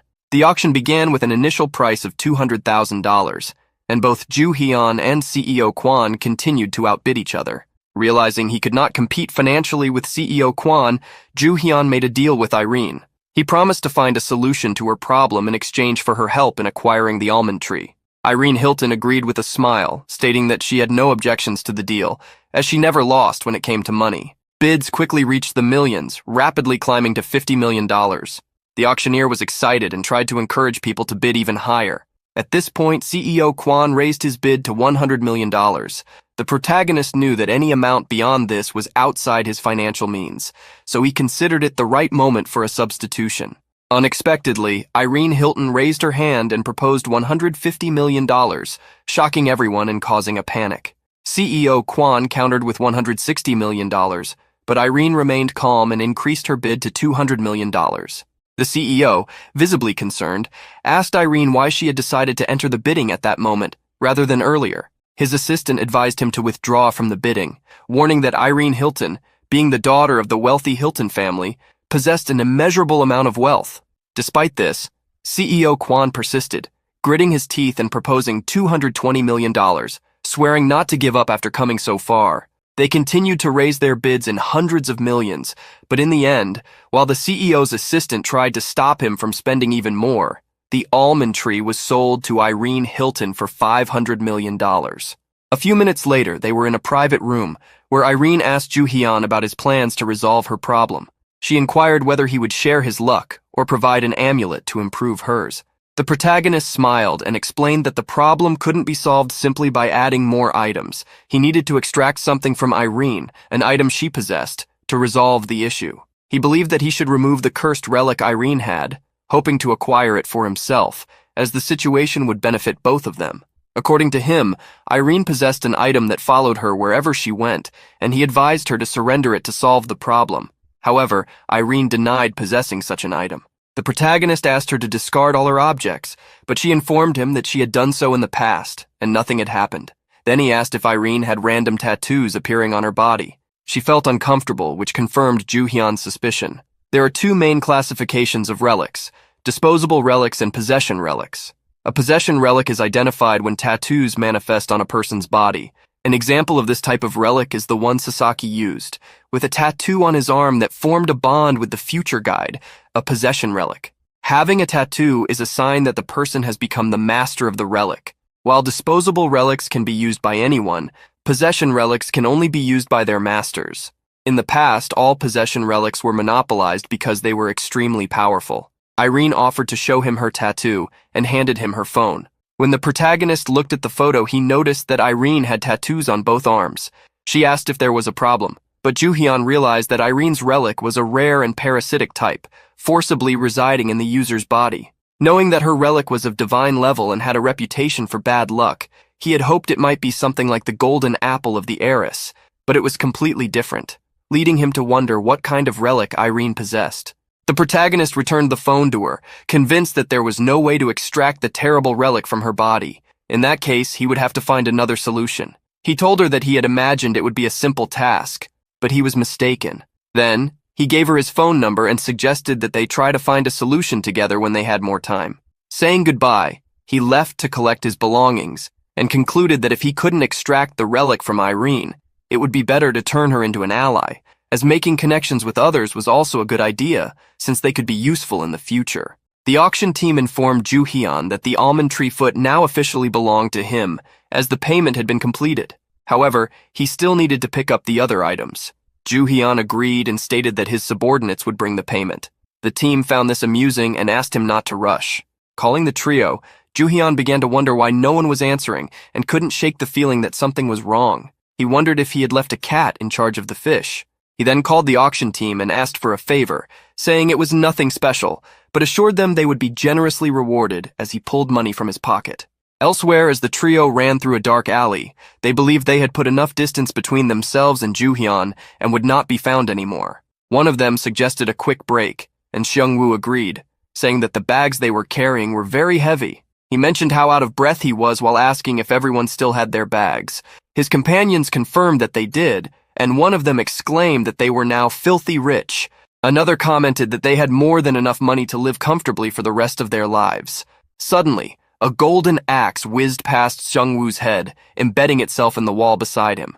The protagonist approached the group, demanding to know how they dared to take his money and run. The trio was frightened and scared, wondering how Ju Hyun had managed to locate them. He mused that it wouldn't be difficult to find the trio of scoundrels using the golden axe. Seung-woo tried to apologize, but the protagonist interrupted him, saying that if they continued with the apologies, they risked losing their heads. They then admitted that they had made a grave mistake. The protagonist took a relic out of his pocket, although he hadn't expected to use it so soon. As he looked at the stone that Ju Hyun had pulled from his pocket, one of the henchmen asked if it was a foot scrubber, but Ju Hyun simply told them to wait and watch what would happen next. He held the relic in his hands, and suddenly a large stone pillar materialized behind him. The trio was stunned, asking Ju Hyun what the hell that was. The pillar was the code of laws established by King Hammurabi during the ancient Babylonian era, containing the famous phrase, "An eye for an eye, a tooth for a tooth." Just as the phrase suggests, the protagonist was able to return to the enemy what they had inflicted upon him. It acted as the perfect counterattack relic. While the relic's glow and his terrifying smile frightened the trio, he said, "This is a brand new relic from the auction house. I obtained it earlier than usual due to a favor from the auction team members. Today will be an eye for an eye, a tooth for a tooth. Today I will repay your betrayal with another betrayal." After his threat, the trio's hands were suddenly bound by a supernatural force, which shocked them deeply. Ju Hyun, who initially wasn't sure if his plan would work, was surprised to see it unfolding correctly. He was following the code of Hammurabi, which seeks to repay in kind, retaliating against his enemy with the phrase, "An eye for an eye, a tooth for a tooth." However, since the Code of Hammurabi is also a book of laws, the protagonist was curious if this artifact could also restrict the present and future actions of the opponent.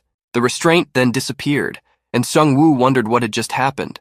Ju Hyun replied that he hadn't done anything significant, that he was just testing the power of the relic, but warned that as long as the trio didn't betray him in the future, nothing would happen to them.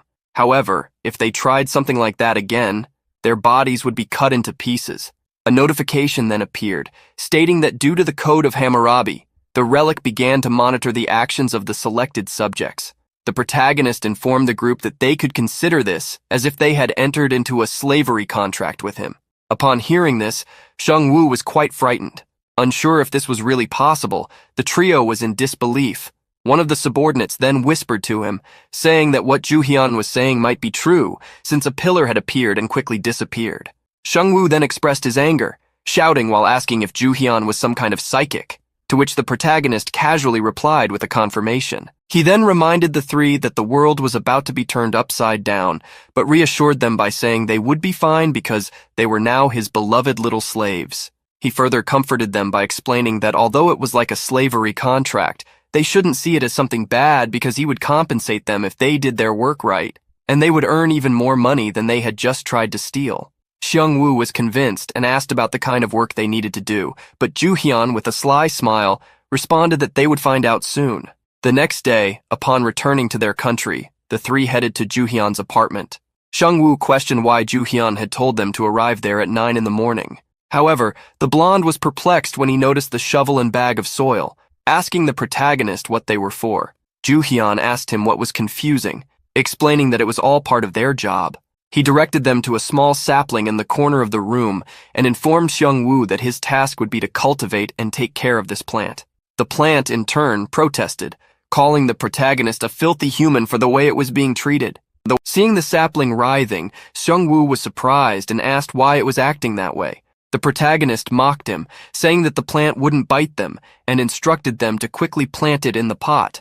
He also reminded them to take good care of the sapling because it was worth $500 million. Upon hearing this, Xiang-Wu was shocked by the value, causing him to tremble as he held the fragile little plant.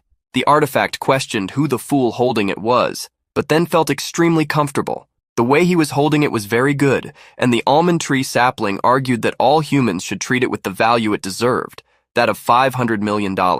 Watching the three properly planting the almond tree sapling, Ju-hyun realized that these three idiots might actually have a high socialization trait. He recalled the night he made a contract with the almond tree sapling, which had been so noisy that it kept him from sleeping. The plant despised users with high dominance traits and preferred those with high sociability traits. So Xiang-Wu and the others were ideal caretakers for the almond tree sapling. Ju-hyun put them in charge of its care, mainly because he didn't want to take care of it himself, but now it seemed that the situation had become even more fruitful. Suddenly, Ju-hyun's phone rang. Looking at the screen, he realized that the number was familiar to him. He answered the call, thinking that even though the number wasn't saved, it was one he knew very well. The man on the other end of the line asked if he was speaking with Ju-hyun, and introduced himself as the CEO of TKBM, Kwon Tae-jun. The protagonist responded by asking what business the CEO had with him, with a smile on his face. Knowing that the CEO had called him personally, he figured that if the CEO was calling his number, it meant he was already investigating him. The boss got straight to the point. He had heard that Ju-hyun was the one who took the almond bush from Irene Hilton and wanted to talk to him about it. The protagonist didn't waste time talking to him. He said that if the matter was about the almond bush, he had nothing to say, and since he was busy, he would end the call. Realizing that Ju-hyun had hung up, the CEO was furious, calling him an arrogant little punk. His secretary was worried and asked if the conversation hadn't gone well. The CEO replied that Ju-hyun hadn't even listened to what he had to say and just ended the call. His assistant couldn't believe that the young man had hung up like that. He called him an ignorant brat for not recognizing who CEO Kwon was. Then the CEO informed his sycophant that even though Ju-hyun was an ignorant bastard, he still had the almond bush with him. He also mentioned that, out of all the relics he had seen so far, the bush had the strongest aura of them all. He realized that he should have done everything possible to obtain that plant the night before, and if it hadn't been for the interference of that useless secretary, he would have fought to the end. His sycophant immediately bowed, apologizing to the CEO. But in his mind, he couldn't believe that his boss was blaming him for the loss. He thought he had done what was best for this situation, and assumed he would need to resolve the issue somehow. However, he also saw this as a perfect opportunity to gain even more recognition from the president. He then told the CEO that he would take full responsibility for the situation and promised to do everything he could to secure the bush.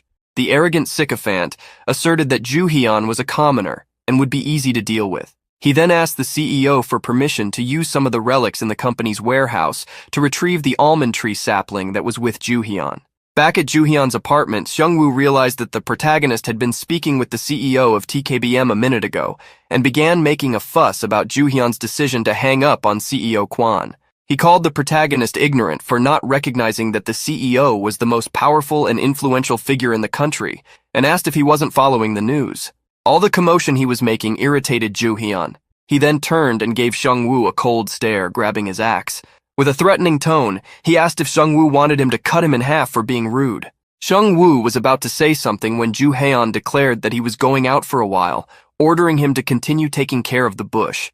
Additionally, he instructed him to take a photo of the almond tree sapling every day, threatening him that if anything happened or if he tried something stupid again, he would know what could happen. Shaken by fear, Seungwoo shouted that he understood. The protagonist left the room and walked into the hallway, thinking that CEO Kwon was the type of person who would do whatever it took to get what he wanted. He knew that Kwon would soon track him down and probably try to ambush him. Juhyun then grabbed his dish axe, thinking he would have to intervene against whoever was pursuing him, as the dish axe was reacting, indicating that the pursuit had already begun. He deliberately went out to an open area to lure whoever was following him. It was then that he came across Yoon Si-woo. Noting that Si-woo was working alone, Juhyun realized that the CEO was still underestimating him. As he observed the secretary, he noticed an aura emanating from him. Although it was masked, he could still detect it. The protagonist gave a mischievous smile as he thought of a plan. The CEO's sycophant was standing in front of the bar, talking on the phone about how the pursuit of Juhyun was unfolding. He was frustrated because the person on the other end of the line couldn't track him properly. He then entered the bar while still on the phone, threatening the person he was speaking with that they would not be compensated if they failed to track him. Suddenly, he noticed someone drinking alone at the bar and quickly realized it was Juhyun, the person he was looking for. He approached him and asked if he was Juhyun. The protagonist smiled, thinking that this guy was a fool for falling so easily into his trap. He ignored the secretary, while inwardly laughing at how easily he had fallen for his plan. The secretary thought Juhyun hadn't heard him the first time he called, so he called out again, but Juhyun still didn't respond. Losing patience, he approached the protagonist, shouting at him to respond when someone was speaking to him.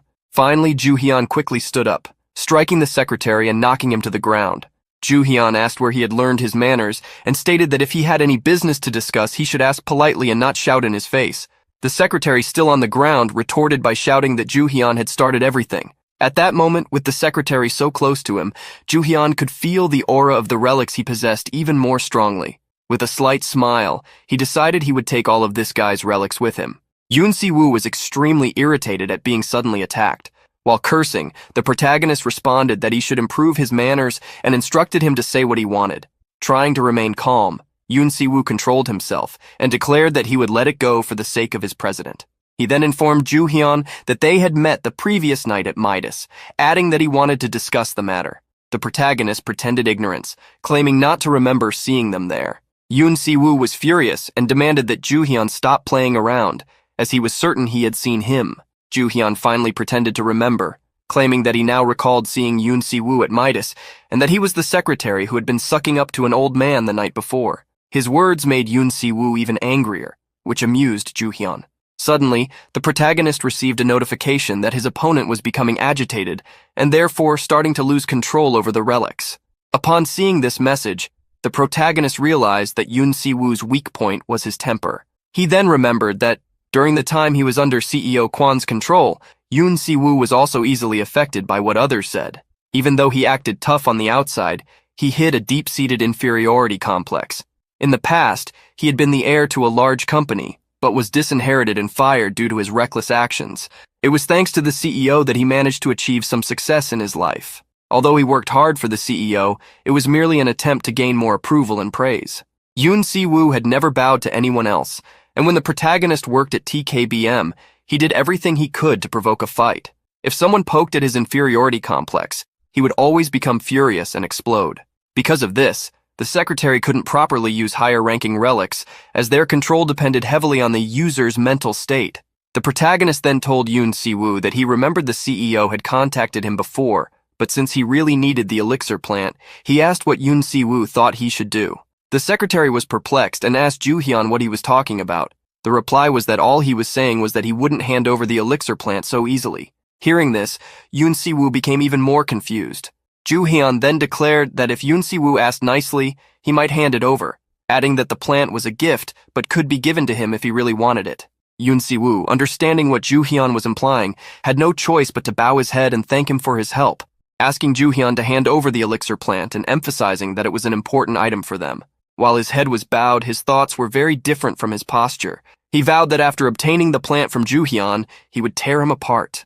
Ju Hyun couldn't contain his laughter, unable to believe that Yoon Si-woo had actually fallen for his story. He commented that he wished he had someone as entertaining as Yoon Si-woo among his subordinates, which made Yoon Si-woo completely lose his temper. He then grabbed a consumable relic resembling a flask, opened the cap, and lunged to attack Ju Hyun. The protagonist easily dodged, leaving Yoon Si-woo wondering why the relic wasn't working. Jurya then grabbed Yoon Si-woo's head and pushed him to the ground. Ju Hyun had already warned that it wouldn't work, especially after Yoon Si-woo's loss of control. His control over the relics had weakened. Yoon Si-woo was surprised to see that Ju Hyun was familiar with relics. Confirming this, Ju Hyun took the artifact from Yoon Si-woo, declaring that it was now his. After taking the artifact, he realized it was a possession-type relic, and then told the relic that he was its new master, pouring its contents onto Yoon Si-woo. As he poured the contents, the relic responded to the protagonist's control force, instantly accepting him as its master. The sycophant then begged him to do anything but that. Ju Hyun smiled as he poured the relic's contents and remarked to himself that the artifact's name was Voodoo Priest's Zombie Powder. Not only was it an A-rank possession relic, but it also had an extraordinary ability. He recalled that voodoo began among African peoples during the era of slavery. One of the voodoo beliefs was that those guilty of their wicked actions would be turned into zombies. This rumor attracted much attention and was considered true, which eventually led to the creation of this relic. The protagonist observed Yoon Si-woo's unconscious state and thought that if someone touched or inhaled the powder, they would temporarily lose consciousness and become a zombie. He then left Yoon Si-woo on the ground as the bartender rushed over to check on him. This should delay CEO Kwan's efforts to hunt him down for a while, so he quickly decided to grab his things while he still had time. It was time to leave Las Vegas. After the incident, CEO Kwan had to go to the jail to confirm whether Yoon Si-woo was one of his subordinates, but he didn't bother to respond and left it to his security team, who confirmed that it was true. He was far from pleased as he watched footage of the scandal. One of the CEO's employees asked what the appropriate course of action would be, given that the U.S. authorities were not inclined to let the matter slide. Seeing that Yoon Si-woo was still not in his right mind, one of the subordinates asked Kwon Tae-jun what they should do. He replied that there wasn't much they could do in their current situation, and that they had to comply with the commands of the U.S. authorities. This issue had not only spread throughout America, but it also reached Korea, tarnishing Kwon's name due to his association with the scandal. Kwon then instructed his men to retrieve the relic that Yoon Si-woo had been using. However, one of his employees reported that when the U.S. authorities arrested Yoon Si-woo, they said he no longer had anything with him, and it seemed that all his possessions had either been confiscated or stolen by someone. CEO Kwon was shocked to hear this. His staff suggested starting by investigating the places where the secretary had been, but the CEO declared it wasn't necessary, stating that it was clear the person who left Yoon Si-woo in such a state had taken his relic. The security team was surprised and wondered who could have done that to him. The president of TKBM was convinced that Ju Hyun was responsible for reducing his secretary to such a pitiful state, and added that it was possible Ju Hyun had a powerful group backing him, or that he was highly proficient in using relics. Kwon then ordered his men to send their lawyer Regina, commenting that, in the end, Ju Hyun was just a spoiled child who would calm down if given a treat. At McCarran International Airport in Las Vegas, the blonde-haired boy asked Ju Hyun what the purpose of the new items was. The protagonist reminded him to refer to him as Hyung, while asking him to ensure that none of the items were lost, as they would serve as their security fund from that point onward. Holding a bottle containing the zombie powder relic and unaware of its true value, he was intrigued, as it didn't seem to be worth much money. Ju Hyun, on the other hand, was satisfied with what he had acquired so far. He had managed to obtain a fair amount of relics in Las Vegas and now just needed to transport them safely to Korea. The relics he had gathered in Korea included an Egyptian embalming dagger, a gold and silver axe, a getaway rope, and a Muramasa sword.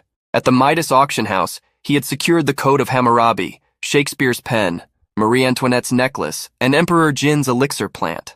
He also had the zombie powder relic he had taken from CEO Kwan's secretary, along with the foxtail millet and Homer's glasses among his possessions. He seemed very pleased as he considered that he had more than enough funding for his relic excavations and that he would be able to gather even more relics from then on. Suddenly, a woman approached, introducing herself as TKBM's exclusive lawyer, Regina. She asked the protagonist if he was indeed Ju-hyun, and he confirmed that he was. Ju-hyun was aware that the woman was Kwon Tae-jun's second assistant and wondered what he was up to. In the airport cafe, Regina mentioned that they knew Ju-hyun was in possession of Yoon Si-woo's belongings. Denying it and being defensive would be useless. She also commented that CEO Kwon was quite impressed with his skills, especially for having outdone his secretary. Therefore, he sent her to offer Ju-hyun a job as part of TKBM's excavation team. Ju-hyun had been wondering why Regina had come to him, but he quickly realized that it was a proposal for servitude. Regina noted that Ju-hyun's statement was quite harsh and assured him that he wouldn't receive a better offer than this. She mentioned that they would provide an initial payment of $100 million, along with an annual salary, and that they wouldn't interfere in his personal life, only in his work. Ju-hyun interrupted her, asking what would happen if he refused the offer, adding that her proposal held no value for him and that he already knew what they were planning. Regina gave Ju-hyun some advice as someone who had lived longer than he had, stating that when conversing with someone else, it was better to choose words carefully. This would be beneficial not only for him, but for everyone around him.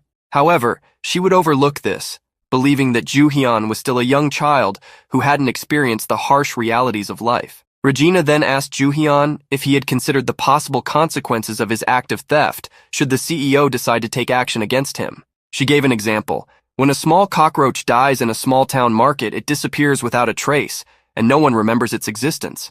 The same applies here. The same principle can be applied to the people associated with you. They could all disappear without a trace.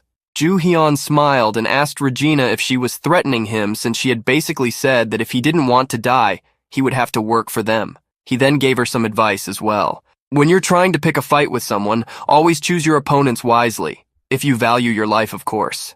Ju-hyun then pulled out a relic, the zombie powder, and declared that the only person who would disappear without a trace now was Regina.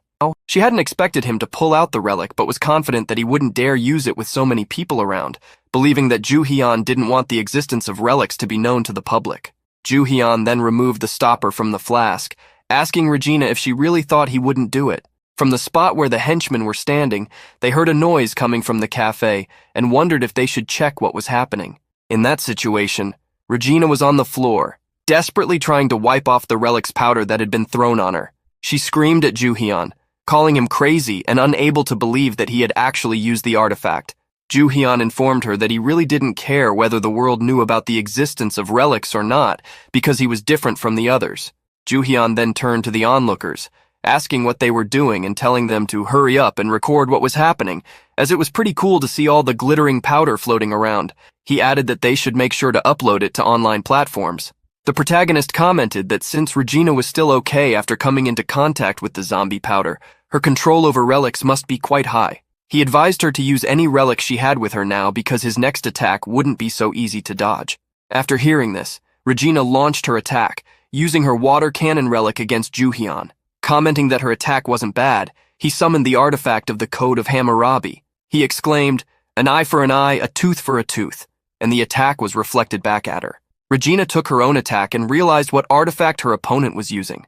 The protagonist then drew the silver axe to strike her, while Regina begged him to stop, pleading for forgiveness and admitting defeat. Suddenly, the blonde-haired boy appeared, frightened, and asked what Ju-hyun was doing, wondering if he really planned to kill someone in broad daylight. The protagonist smiled as he responded, assuring that the silver axe wouldn't kill anyone but would completely destroy anything valuable that the person had. The police responded to the communicator's call after hearing the noises coming from the cafe. They assumed it might be a terrorist attack. They ordered the entrances to be closed and the borders reinforced, adding that they had received information that a naked woman was causing a disturbance near a cafe. CEO Kwon, who was close to the police, overheard everything they said and was furious that his plan had failed once again. Ju-hyun picked up the artifact that Regina had dropped some time ago. He then revealed the existence of spirits that reside in relics, which the blonde-haired boy found unbelievable. In possession of the new relic, Ju-hyun suddenly heard a voice telling him to follow its direction because the place he was in would soon fall into chaos. Ju-hyun asked if it was the crow speaking to him but received no answer. His subordinates were confused, seeing the protagonist talking to the air, which made Ju-hyun ask if they couldn't hear the voice he was hearing. The voice insisted on telling him to follow it, which irritated Ju-hyun, as he wasn't pleased with an artifact trying to give him orders. He then started punching the air, frustrated about being sent back in time without warning, having his life turned into a bad game imitation, and not receiving explanations for so long. The relic then stated that he would regret not following its request. At that moment, CEO Kwon approached, commenting that Ju-hyun had put on quite a show. He asked if he was Ju-hyun to confirm, to which the protagonist responded with a smile that he was. The blonde-haired boy was amazed to see CEO Kwon in person and was confused about what was happening, questioning if everything would be okay. Kwon Tae-jun casually approached, introducing himself since it was the first time they had met. Seung-woo tried to greet the CEO, but realized he couldn't move his body. The protagonist, standing beside him, noticed that the blonde-haired boy and the others couldn't move due to Kwon's unique relic, which had an extremely heavy and oppressive aura, likely the cause of the paralysis of Ju-hyun's group of subordinates. He then took a knife from his shirt pocket and quickly approached CEO Kwon from behind, placing the knife at his neck. Keeping the CEO under the threat of the knife, he said it was problematic if CEO Kwon was acting this way.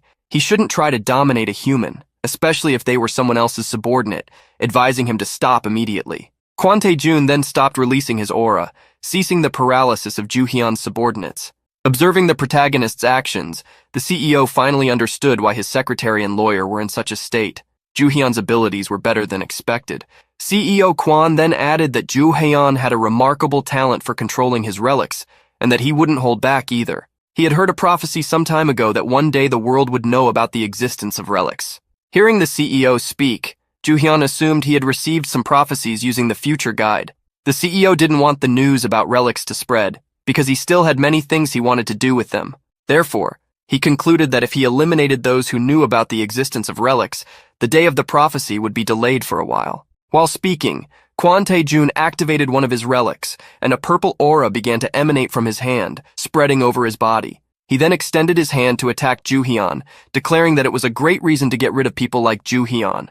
The energy he released from the relic made it difficult for Ju-hyun's subordinates to stay on their feet due to the powerful force that suppressed them. But none of this unsettled the protagonist, who, with a smile on his face, simply asked if he was showing his true claws. CEO Kwon observed that neither Ju-hyun nor his subordinates were disappearing. He knew the power of his relic to make people disappear and transport them to an alternate dimension, far from this world. Ju-hyun then revealed a relic in the form of a black ticket and asked if this was the one he was referring to. Kwon Tae-jun was horrified to realize that his relic had been stolen and asked when Ju-hyun had taken it. The protagonist simply responded that he had stolen it earlier, when he had sneaked up from behind. Ju-hyun's expression was one of extreme confidence and pride as he declared that he had some skills with his hands, causing CEO Kwon to curse him. CEO Kwon was surprised by Ju-hyun's audacity in stealing his relic. The protagonist merely laughed at his surprise, responding that if Kwon didn't want to be robbed, he should have protected his relic better. Ju-hyun was pleased that the light finger skill, which the CEO used to praise him for, had been used against him, making him curious about how Kwon felt now. A system notification suddenly appeared, informing Ju-hyun that his pickpocket skill had been upgraded to level D and that he had unlocked the title Pickpocket Who Surprises Even the Gods. Additionally, he had discovered a new skill called Thief's Hand. Ju-hyun wondered if the crow would continue with messages that seemed like game notifications, but decided to set that aside. He then requested an inspection of the stolen relic's stats. After evaluating it, he discovered that the relic he had stolen from Kwon was the Invitation of the Solitary God, with an SS rank, but it had already been used 43 out of 50 possible times. Seeing this information, he put the relic in his pocket. Although he really wanted to send the CEO to an alternate dimension, he couldn't, as his domination control was still too low for the Invitation of the Solitary God relic. The CEO then released an even darker energy than before, asking Ju-hyun if he was still willing to fight. Furious, he stated that Ju-hyun had made a grave mistake by thinking the relic he possessed was the only one he had. The protagonist knew that Kwon Tae-jun typically carried several powerful relics. One of the most powerful was the Conqueror's Artifact, which had the power to control another person's mind and demand absolute obedience, similar to Irene Hilton's relic. This relic was also parasitic. The protagonist had never been able to uncover the precise details about it, as the CEO kept it a secret. All he knew was that the relic was somewhere in Kwon's body. Ju Hyun considered the possibility of cutting off the CEO's arms and legs to obtain more information, but this was not feasible, as the CEO also possessed an armor-type relic. Seeing that Ju Hyun was not taking any action, Kwon toyed with the aura of his artifact, asking if Ju Hyun was scared now, and added that he hadn't even activated the relic to its full extent. Ju Hyun knew that the CEO's body was essentially an impenetrable fortress, equipped with an extremely powerful weapon. However, since the Conqueror's artifact was linked to people's consciousness, once activated, it was an incredibly noisy and chaotic relic. If the CEO began to use it, the entire area would descend into chaos. Ju Hyun then asked Kwon about the cause of all the commotion, and if he was willing to reveal the existence of the relics instead of keeping them hidden from the public. The CEO, however, promptly replied that this would only mean he would have a few more people to deal with later, but Ju Hyun would be a bigger problem if left alive. The energy of the relic he was using was like lightning in his hand, ready to lead someone to death in the next moment. He was about to use his relic when suddenly, a voice interrupted his actions, shocking both the CEO and Ju Hyun. The voice urged them to cease their actions, stating that they were in a dangerous area where fierce jackals were asleep, and if they did not stop using their powers, they would awaken from their long rest. The CEO, greedy, realized that the raven was a relic due to the powerful vibrations it emitted, leading him to believe it must be a high-ranking relic. Ju Hyun paid attention to the raven's words and wondered about the jackals. Speculating if it might be related to the Egyptian god of death, Anubis, he questioned if the place they were in was a tomb containing relics of Anubis. The CEO ignored the raven's warning, fully releasing the energy of his relic and declaring that, after dealing with Ju Hyun, he would take the raven's relic for himself. Suddenly, a threatening voice echoed throughout the airport, calling them fools. With the voice, the entire ground began to tremble like in an earthquake. They wondered what was happening. A system notification appeared, alerting Ju Hyun that an abnormal number of lethal Egyptian auras were trying to enter his body and that, due to the strength of the relics, Ju Hyun's own artifacts were starting to suffer damage. Additionally, it warned that an abnormal number of powerful relics, which could result in an apocalypse, were emerging. Ju Hyun was shocked by the warnings. Looking out of the airport windows, he realized that what he most feared and had witnessed in his past life was happening again, the Great Catastrophe, an event marking the start of a chaotic era dominated by relics. The airport was then destroyed, as ancient Egyptian structures erupted from the ground, revealing the tomb of the god of death, Anubis. Not only the airport but the entire world transformed into a gigantic tomb. Cities like Las Vegas, Tokyo, and Seoul were covered by these tombs that spread globally. A system notification appeared, stating that the malevolent Egyptian tombs had begun to manifest worldwide. Reading the message, Ju Hyun contemplated what to do next. His blonde subordinate appeared, screaming and asking what was happening. Ju Hyun responded that it was nothing unusual, explaining that everyone was trapped inside a dangerous tomb. Ju Hyun explained that since it was a tomb, they would only need to seal it, and once completed, it should disappear. However, he stated that the problem was that sealing the tomb would not be an easy task. The protagonist recalled that in his previous life, it took about 3 months to seal a tomb created by the Great Catastrophe, but things were very different now. He explained to Seung-woo and the others that it was an advantage to start at the heart of the tomb, and instructed them to follow him to find the supposed master of this tomb. Suddenly, CEO Kwon attempted to prevent them from leaving, releasing the energy of his relic once again. He threatened the group, saying he had not allowed them to leave. Ju Hyun asked Kwon Tae-jun if he was still going to act this way in the situation, expressing that it was common sense to try to find a way to conquer the tomb first. Kwon did not care about the others, and responded that he would consider that on his own after killing Ju Hyun and his allies, so he could take the relic from this tomb for himself. Ju Hyun was annoyed by such arrogance, but assumed it was not baseless confidence. He cursed the greedy and arrogant CEO, and decided to do whatever was necessary to get out of there alive. After Kwon Tae-jun's declaration, he pressed the button on the relic, releasing a strong pressure with an order for obedience, causing Ju Hyun and the others to fall to their knees. The protagonist declared that, as always, Kwon was too impulsive. Hearing this, the CEO smiled and said that Ju Hyun was quite rude in his words, and that it was not how one should address someone who is now his master. The blonde and the others felt increasing pressure, as if being crushed to death, and turned to Ju Hyun for help. Meanwhile, CEO Kwon watched them and thought to himself that something was strange, as normally by this point most people would have lost consciousness. Suddenly, a voice reverberated, speaking to another being, confirming that these humans had the potential to dominate them. Upon hearing the voice, Kwon Tae-jun and Joo Hyun immediately went on alert. The CEO, seeing a flying being, asked who they were. Being questioned by an insolent human, the entity, which looked like a dog, barked, "I am the one who should be asking. Who are you to dare create such a scene in our domain?" To the appearance of this relic, Joo Hyun and his companions were freed. Kwon Tae-jun's Conqueror relic was probably not functioning correctly due to the entity's presence. Joo Hyun looked at the relic and concluded that it was undoubtedly a divine-level relic. Among all the possibilities of what could have appeared before them, this was the relic of the god Seth. In Egyptian mythology, Seth was one of the 9 major gods. He was the god of the desert, darkness, chaos, and evil. Because of this, Seth's relic was extremely violent and malicious. This artifact was known for destroying the life of any relic user who possessed it.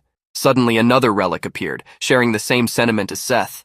It said that being dominated by a human was unimaginable and that they needed to get rid of them. With this information, Seth agreed, asserting that they should ruthlessly destroy the humans. Sungwoo was surprised to see another relic had appeared, but Joo Hyun remained calm. Unlike the others, he noticed that there were not just 2 relics. The relic that had appeared after the first resembled a dog, probably the relic of Anubis. Additionally, the dog wore a collar that was likely the relic of Osiris. Osiris was one of the 9 major gods, the god of fertility and the afterlife, while Anubis was the god of death and tombs, guiding deceased souls to the afterlife. Joo Hyun couldn't believe that all 3 relics from Ankh-Ado had appeared there. He reasoned that it was no surprise his previous life had been filled with an endless number of tombs. Seth asked the other relic what kind of judgment they should impose on the humans in the tomb so they could enjoy tormenting them, but Anubis was unsure. Seth was enraged by Anubis's hesitation, berating him for there being no reason to grant a challenge or test. Anubis told Seth to have some dignity. However, Seth didn't care about dignity, and stated that he was already furious at having to share space with insignificant humans. Joo Hyun smiled when a system message appeared, finding it interesting. The message said that due to the malicious aura of the relics, Joo Hyun's immunity had started to increase. Because of the relic's aura, he speculated that they didn't plan to keep them alive. The furious Seth then decided to strike first, declaring that the best way to deal with insignificant bastards was to oppress them with force. Joo Hyun had a worried expression as he saw Seth approaching them. As Seth's relic began to attack them, the other 2 relics joined in. Within seconds, the malicious auras began to intensify, surrounding them. Like waves, they attacked, engulfing them with their energy. One of Joo Hyun's subordinates started bleeding heavily due to the powerful aura that struck them, causing panic among everyone. Joo Hyun looked at his subordinates, knowing that this was to be expected. Without immunity, the body would quickly be destroyed. CEO Kwon fell to his knees, wondering what was happening at that moment. Joo Hyun turned around, realizing that even Kwon Tae-jun was not safe from the deadly auras. He then ordered his subordinates to leave the area and take shelter, clarifying that since the trio were merely useless creatures to those relics, they should be able to escape the area. Sungwoo responded, expressing uncertainty about whether to feel happy or sad about this, but agreed to leave. Joo Hyun then instructed his subordinate to carry the unconscious friend, reminding him to hold him firmly. CEO Kwon, crawling on his knees, looked at Joo Hyun and questioned how he could be perfectly fine. Joo Hyun confidently replied that it was due to the difference in their abilities. Mocked, Kwon Tae-jun became furious at what he said, calling him an arrogant bastard. Seth also asked why Joo Hyun was perfectly fine, and Osiris, around Anubis's neck, wondered if he had been too lenient with them. Enraged, Seth ordered the other relics to do their job properly. At that moment, the Egyptian relic sensed a peculiar smell from Joo Hyun. The protagonist was using the Code of Hammurabi relic. He taunted the Egyptian relics, asking if that was all they had. Osiris laughed at Joo Hyun, questioning what he planned to do. Seth, irritated, said that the level of his relic was far superior to theirs, and threatened Joo Hyun. "You will regret underestimating us." Seth then launched his attack. He had fallen for Joo Hyun's provocation, who smiled and said, "An eye for an eye. A tooth for a tooth, let them taste their own poison." Joo Hyun remained still in the face of Seth's attack, merely extending his hand. He blocked the attack, causing it to turn back on the very relic that had struck him. Hit by his own attack, Seth screamed in rage. Joo Hyun smiled as he successfully reflected the attack. This was what happened when one only looked at the rank level of a relic and let their guard down. Anubis observed that it seemed they needed to use something beyond their auras, so he instructed that they should use their abilities to attack the human. But Seth immediately refused in anger, as using their abilities would shorten their lifespan. Seth gritted his teeth as he talked about something he had noticed. He also confirmed that the scent they had sensed earlier was definitely the smell of the raven. Osiris was confused, wondering if the raven Seth mentioned was the traitor trying to help the humans. He found it impossible as the raven had already been sealed. He then questioned if Seth's sense of smell had finally gone mad. Insulted, Seth was enraged with Osiris and stated that his sense of smell was perfectly fine. Osiris was eager to fight him. Juhyun was curious why the Egyptian relics hadn't been fighting each other from the start. This was due to the fact that Seth and Osiris were together, making it inevitable that they would eventually clash. Juhyun recalled that in Egyptian mythology, Seth committed a grave sin. He was jealous of his brother Osiris and eventually killed him. The historical context of these stories also influenced how the relics interact and behave towards each other. Juhyun thought this was a favorable situation for him and planned to attack them while their attention was off him. However, Anubis realized that Juhyun was planning something and alerted his brothers to regain their senses and focus on their task.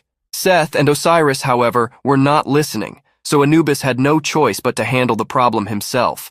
Juhyun saw that Anubis seemed to be the only one with common sense and declared he would deal with him first. Suddenly, Anubis shocked Juhyun by calling him an arrogant bastard and using some power to teleport him to an unknown location. Anubis declared that someone like Juhyun would never be able to pass his test. Upon hearing these words, Juhyun concluded that he was undergoing the relics test. In the place where he was transported, he found himself on top of a balance scale. Anubis, in his true form, revealed that Juhyun was on the judgment scale and that his trial was about to begin. Juhyun thought that the judgment scale was Anubis's ultimate triumph, but if he could pass the test, Anubis's relic would be within his reach. Juhyun knew that Anubis's aura attack hadn't affected him, so the relic had resorted to this method. In Juhyun's previous life, he had encountered the first user of Anubis's relic, who had informed him that the relic would ask a series of questions, and all he needed to do was answer each question with a no.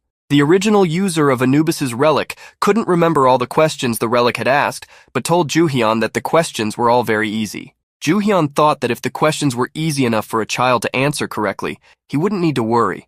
At that moment, beings appeared above the balance scale. They were the jurors gathering.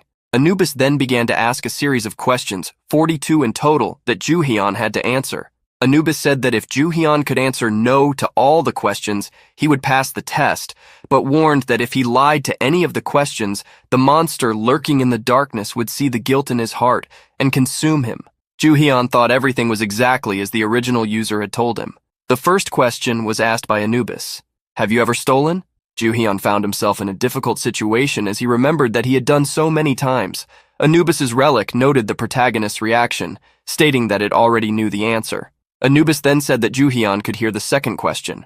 Juhyun, still pondering his answer to the first question, asked Anubis to wait, but he did not. The second question was, have you ever lied? Juhyun realized that he had done that as well. The third question followed. Have you ever committed murder? And so the questions continued. Juhyun then concluded that it wasn't because the questions were easy enough for a child to answer, but because a child wouldn't have lived long enough to commit all these sins. Anubis's relic bet that Juhyun would not be able to answer no to even one of the 42 questions. Suddenly, Juhyun saw Anubis's hand coming toward him, and he had no way to escape. He was grabbed by the waist, and despite trying to free himself in every way, the god's grip was too strong. Holding Juhyun in his hand, Anubis looked at him and declared that, as expected from a human burdened with sins, his heart was heavier than iron. Anubis then prepared to throw Juhyun to the mentioned beast. Looking down, Juhyun saw an unknown monster and panicked, begging Anubis for a second chance. But the god paid no heed to his pleas and released Juhyun.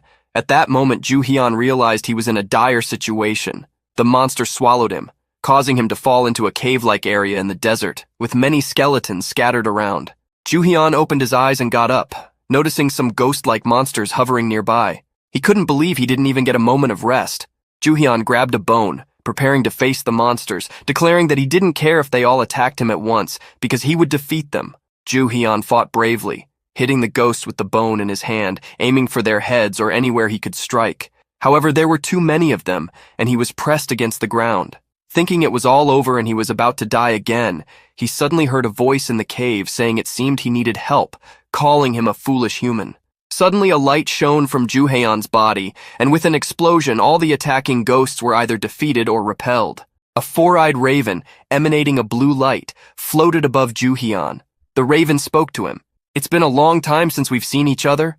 Ju-hyun had never had contact with the raven in this timeline, so he asked what it meant by that. The raven laughed, replying that, no matter the timeline, it was unique. Ju-hyun didn't understand what the raven meant, but he found himself in a complicated situation again, as the damned ghosts had gathered to attack him. The raven simply said it would help him get out of there, and after thinking for a moment, it thought it would be fun to use Egyptian powers to defeat the Egyptian gods themselves. Ju-hyun asked the raven why it was helping, but the raven didn't answer. Instead, it emitted waves of light that blinded the entire area where Ju-hyun was. Seth and Osiris were observing a sphere where the judgment was taking place. They commented that it was taking longer than expected, but at that moment the sphere began to crack. Seth wondered if the judgment was finally over, but Osiris said something was wrong since the judgment space created by Anubis was being forcibly torn apart. The dog couldn't believe what Osiris had said, asserting that a mere human couldn't do that. However, before he could finish his sentence, the sphere exploded, leaving the two artifacts stunned. Seth was amazed to discover that the power was from the sun god Ra. The explosion's brilliance illuminated the entire tomb, and when it dissipated, it revealed the raven along with Ju-hyun. Seth recognized the raven, shouting at it and saying that he knew it was behind this. Meanwhile, Osiris was trying to wake Anubis and asking what had happened. Seth shouted, claiming it was evident that the raven had done this to Anubis, and questioning how it had been freed from its seal. Seth denounced the raven as a repugnant villain, reminding everyone that it had sided with the humans to destroy his brothers and absorb their powers. Ju-hyun asked the raven what they were discussing and if it was true, but the raven did not respond. Osiris then advised Seth to use his powers, as they needed to handle the situation and alert the others. Seth was furious but agreed with Osiris as there was no other choice. He then declared that he would end everything now that things had reached this point. A powerful flaming aura enveloped the relic's body, and with a wave of explosion, it attacked Ju-hyun and the raven. Seth and Osiris finally used their powers, causing the ground to collapse and countless undead monsters to emerge from the soil. The raven informed Ju-hyun that this time, it was not just about the space, as the dead would resurrect from everywhere, and it could no longer help Ju-hyun. The protagonist responded that he was aware of this, but he wasn't an idiot and was different from before, so he could use his artifacts there. He also mentioned that he knew they were somewhere in the tomb, as the true forms of the artifacts were objects that could not move on their own. Ju-hyun prepared for his next attack, drawing the Muramasa. He leaped into the fray against the countless undead, ready to take them down. The raven, watching his actions, laughed, excited to see what would happen to the humans soon. Ju-hyun continued to kill the undead monsters as if it were easy, slicing them with a single strike of his Muramasa. Meanwhile, the true forms of the three relics were observing Ju-hyun from a distance. The true form of Osiris noted that Ju-hyun was enjoying himself, but Seth's relic observed that Ju-hyun had his limits, while the army of the dead was infinite. Anubis, the Ankh Cross relic, finally woke up, surprised by what was happening. Osiris told Anubis to rest, as they would take care of Ju-hyun in his place. Osiris's hourglass relic encouraged Seth to put in more effort this time to defeat the human. Seth then maliciously laughed and remarked that it was an excellent plan, announcing that he would destroy Ju-hyun once and for all. The Egyptian artifacts activated their powers, transforming the ghost-like undead monsters into even more powerful creatures in the form of giant mummies. Ju-hyun was astonished, asking what those enormous monsters were. The colossal monsters attacked Ju-hyun, who dodged and retaliated, but his attack proved ineffective, as the evolved monster was more resistant than he had imagined, causing his blade to become stuck in the massive body of the giant mummy. However, this did not bother him, as he had another artifact called the Egyptian embalming dagger. The dagger felt a familiar energy, telling its master that it seemed to be at home.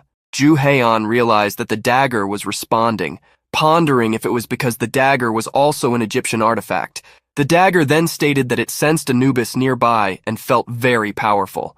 Ju-hyun nodded, asking the dagger if it could locate Anubis so they could find him. The dagger exclaimed that it thought it was a great idea. Instructing the dagger to guide him, Ju-hyun followed it to the location where Anubis was, while the three Egyptian monsters watched him. Seth laughed, expressing that now that the corpses of the dead were larger, it was much more comfortable. Anubis, who had recently regained consciousness, asked if they had used their powers. Osiris responded that they had no other choice. Seth said he didn't know why, but the predatory body relic had resurfaced, making Anubis finally understand the reason for his defeat. Seth then stated that the timing of the incident was not ideal and that he needed to inform the others. Suddenly, Ju-hyun appeared and cut through the mummy where Seth's relic was hidden, leaving the relic shocked. Next, he sliced through Osiris's hourglass relic, leaving Anubis for last, who was quite frightened. He then cut through the mummy where Anubis's relic was, but did not destroy it directly. The true form of Anubis asked Ju-hyun why he was doing that, and Ju-hyun replied that it wasn't for any specific reason, but requested that Anubis's relic reopen the judgment, as he believed the results of the previous judgment were incorrect. Anubis responded that he had never conducted 2 judgments for a single human, and that even if he reopened the judgment, the protagonist would not be able to pass. Ju-hyun assured Anubis's relic that he would succeed. However, Ju-hyun threatened the relic, commanding it to alter the list of questions, or else it would be turned into crushed iron. Anubis, who had recently regained consciousness, had no choice but to reopen the judgment. The grand scale and the 42 jurors appeared in the same way as before. However, not all were completely intact.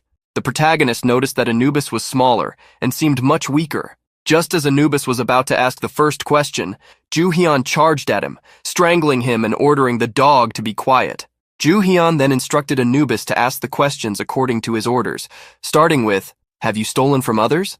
Anubis was shocked by the question Ju-hyun wanted him to ask and became angry, demanding to know what Ju-hyun wanted and what the purpose of a judgment was if the questions were like that. Ju-hyun asked why Anubis cared, arguing that it wasn't even a real judgment. He then ordered Anubis to repeat the question, threatening to crush him into pieces if he did not comply. Anubis fell to his knees, questioning why he would do something like killing him if humans wanted control over them, and asked if Ju-hyun did not care if Anubis's relic was destroyed. Ju-hyun declared that he would control Anubis, but added that if that was not possible, he did not mind destroying Anubis's relic. If the relic was broken, it would simply mean they were not meant to be together. Anubis looked at Ju-hyun, apparently frustrated by having no choice but to follow his orders. Anubis's relic then asked Ju-hyun if he had committed theft. Ju-hyun asked the relic to speak louder as he couldn't hear. The relic of Anubis cursed loudly while asking again if Ju-hyun had committed theft. Ju-hyun kicked the relic, telling it to be quiet and to show respect for humans, while the jury observed Anubis's pitiful state. The relic then asked politely if Ju-hyun had committed theft, to which Ju-hyun confidently replied that he had. Ju-hyun wondered what the second question would be, irritating Anubis, who quickly asked if he would go through all the questions that way. The protagonist answered that of course he would. The judgment proceeded in Ju-hyun's favor as he answered yes to all the questions, adjusting them to be advantageous for him. The relic of Anubis was on the verge of tears when the judgment ended. His body glowed as he was teleported out of Anubis's judgment area. The cross relic was handed to him, and he received a series of messages detailing the various things he had obtained or evolved. Ju-hyun increased his power over the Egyptian relics, successfully surpassing the divine level relic. His tolerance for deadly type relics was raised to level C, and he received the titles of Tomb Explorer and Dishonest Tomb Explorer, which boosted his tomb excavation and theft attributes. Ju-hyun then instructed the relic to deactivate the tomb, causing it to shatter. CEO Kwon watched in disbelief as the grand tomb collapsed, unable to believe that Ju-hyun had managed to obtain the relics. He looked at their protagonist, thinking that Ju-hyun was frighteningly skilled. CEO Kwon also concluded that the protagonist was not an amateur he could simply eliminate, and decided that if he couldn't kill Ju-hyun, he should make him work for him. At that moment, a notification appeared stating that a portion of the great tombs covering the land had been defeated, and with no power to keep the grand tomb standing, it had completely disappeared from the world. Ju-hyun felt relieved to finally breathe fresh air. Suddenly, CEO Kwon called out to him, and courteously admitted that he had not recognized his skill before. He apologized for his previous rudeness and made a formal proposal. He invited Ju-hyun to work with him. Ju-hyun responded that he thought CEO Kwon wanted to kill him, but the old man clarified that this was before he got to know him better. Kwon Tae-jun explained to the protagonist that relics would change the world, and in an altered world, people like him would have greater potential. As the president of TKBM, CEO Kwon promised full support to Ju-hyun. He added that Ju-hyun should explore new horizons and that he wanted to refine his potential and skills. Kwon then invited Ju-hyun to work for him, which made the protagonist angry, prompting him to point his sword at the CEO. Ju-hyun found it audacious that Kwon suggested he work for him, especially after having asked to work alongside him. This revealed Kwon's true intentions. The protagonist also commented that if the CEO invested in him, he would expect results proportional to the investment. Otherwise, he would be willing to discard him as if he were nothing. Kwon laughed and apologized, saying he was merely expressing his thoughts, and asked Ju-hyun why he was so sensitive. He also noted that, at the moment, he had more power than Ju-hyun, making it seem as though the protagonist was working for him. Kwon argued that it was reasonable to expect returns on his investments, and that Ju-hyun should do the same for him. Ju-hyun thought to himself that the CEO sounded like an old snake. Kwon continued trying to persuade the protagonist, suggesting he consider the proposal, claiming it could be challenging to manage everything alone, and that Ju-hyun would face many dangerous events while collecting relics.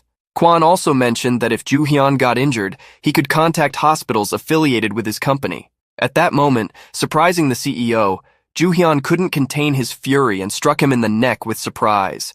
Everything the CEO said about healthcare was nonsense. He didn't even believe himself, and Ju-hyun didn't want to hear it anymore. The strike was motivated by the memory of how the Boshiniakia Rasika relic had ended up in the CEO's hands, and how he had been treated like a slave, using the cure for his own disease as bait.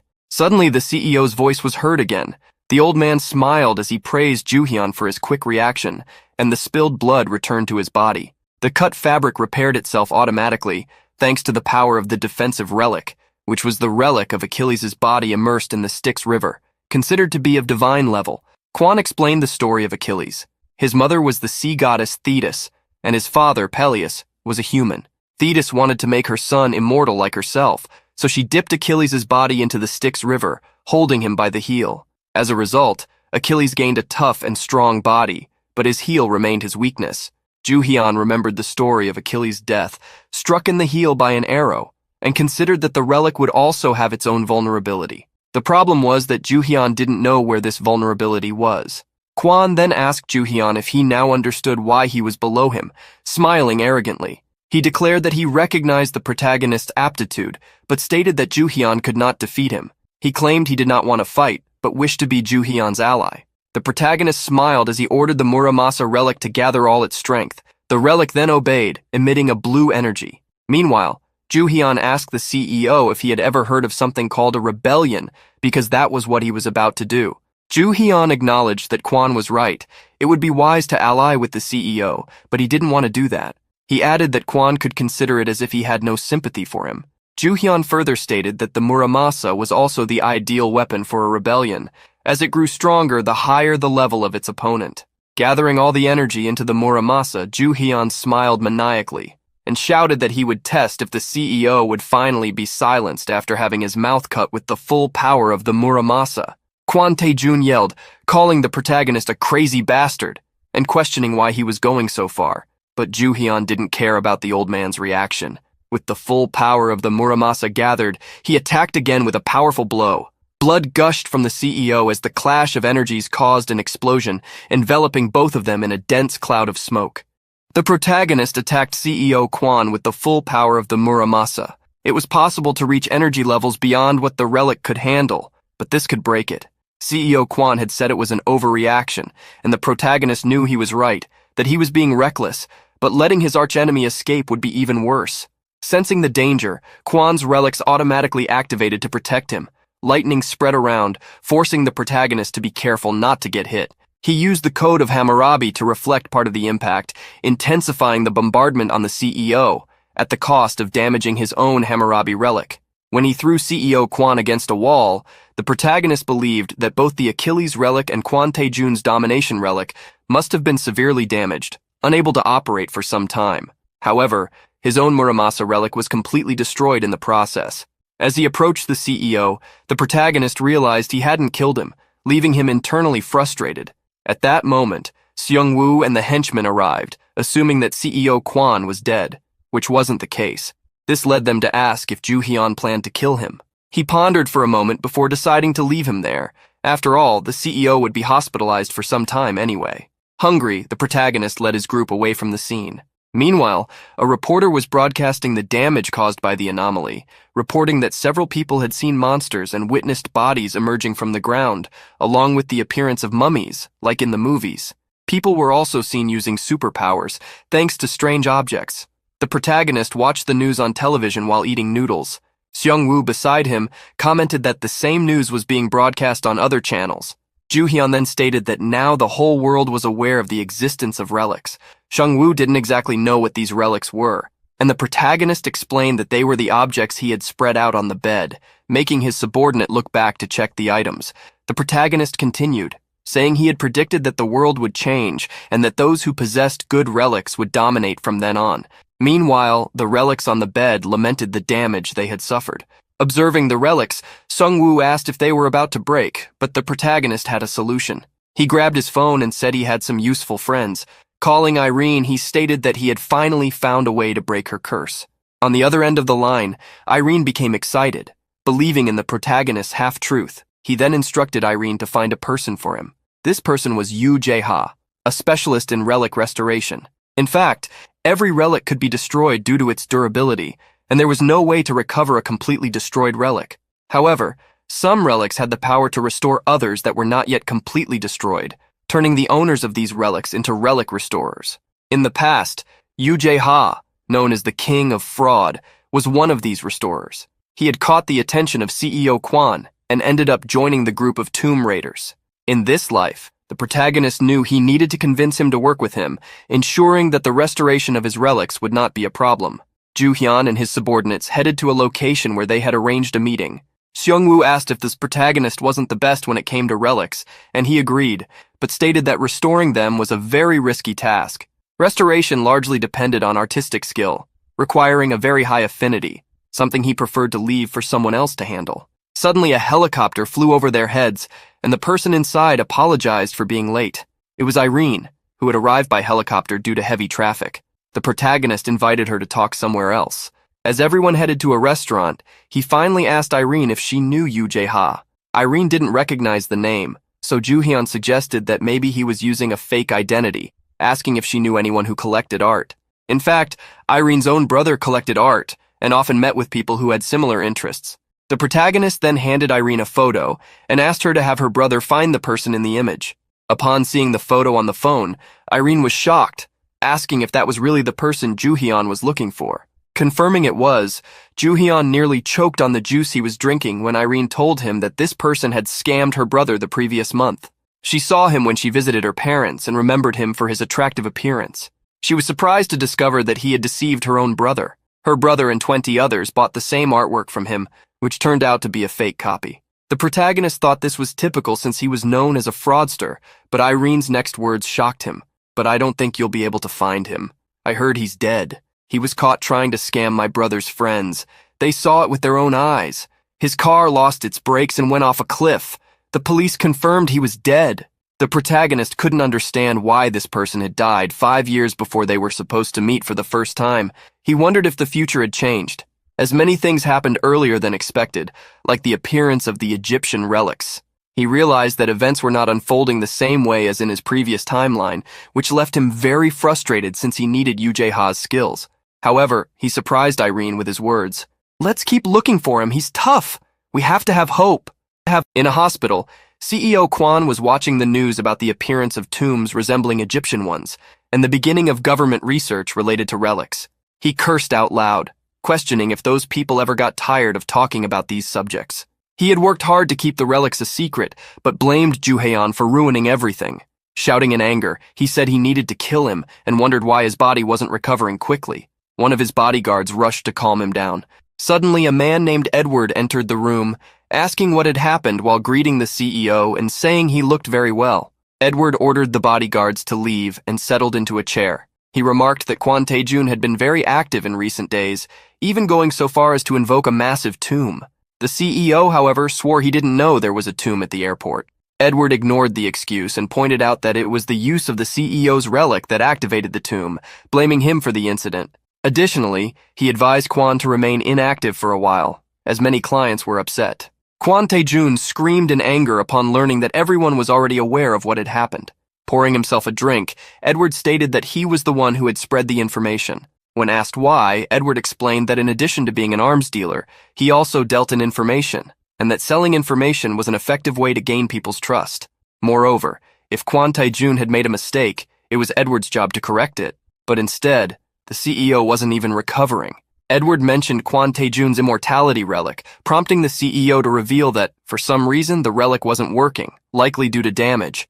With hatred, he blamed Seo Joo-hyun. Edward, finding it interesting that Joo-hyun had managed to damage an immortality relic, stated that the problem of the damaged relic was the CEO's, but that he just needed to fix it. Surprised to learn that relics could be repaired, the CEO listened as Edward said he would provide the contact of a relic restorer, and that Kwon Tae-jun just needed to keep collecting relics so that Edward could sell them as a mediator. Saying goodbye, Edward left the hospital room, instructing his secretary to gather information about the young man mentioned. Later that night, in another location, Yoo Jae-ha received a call from Edward. Surprised at how quickly the call was answered, Edward quickly deduced that Yoo Jae-ha needed money. Yoo Jae-ha revealed that he had been caught smuggling artworks, so he had to fake his own death by destroying the car and paying off some people to keep quiet. Edward laughed upon discovering that the fraudster was even faking his own death. Finally, Yoo Jae-ha asked if the reason for the call was about a job. Edward explained that it was for the restoration of a relic, which didn't thrill the young man much, as it was an exhausting job. However, when Edward revealed that the request came from the president of TKBM, Kwon Tae-jun, Yoo Jae-ha became very excited and thanked Edward for calling. Elsewhere, the protagonist, followed by his trio of subordinates, arrived at an art gallery recommended by Irene. They entered the gallery carrying a backpack. The receptionist greeted them, and Joo-hyun asked if Yoo Jae-ha was present.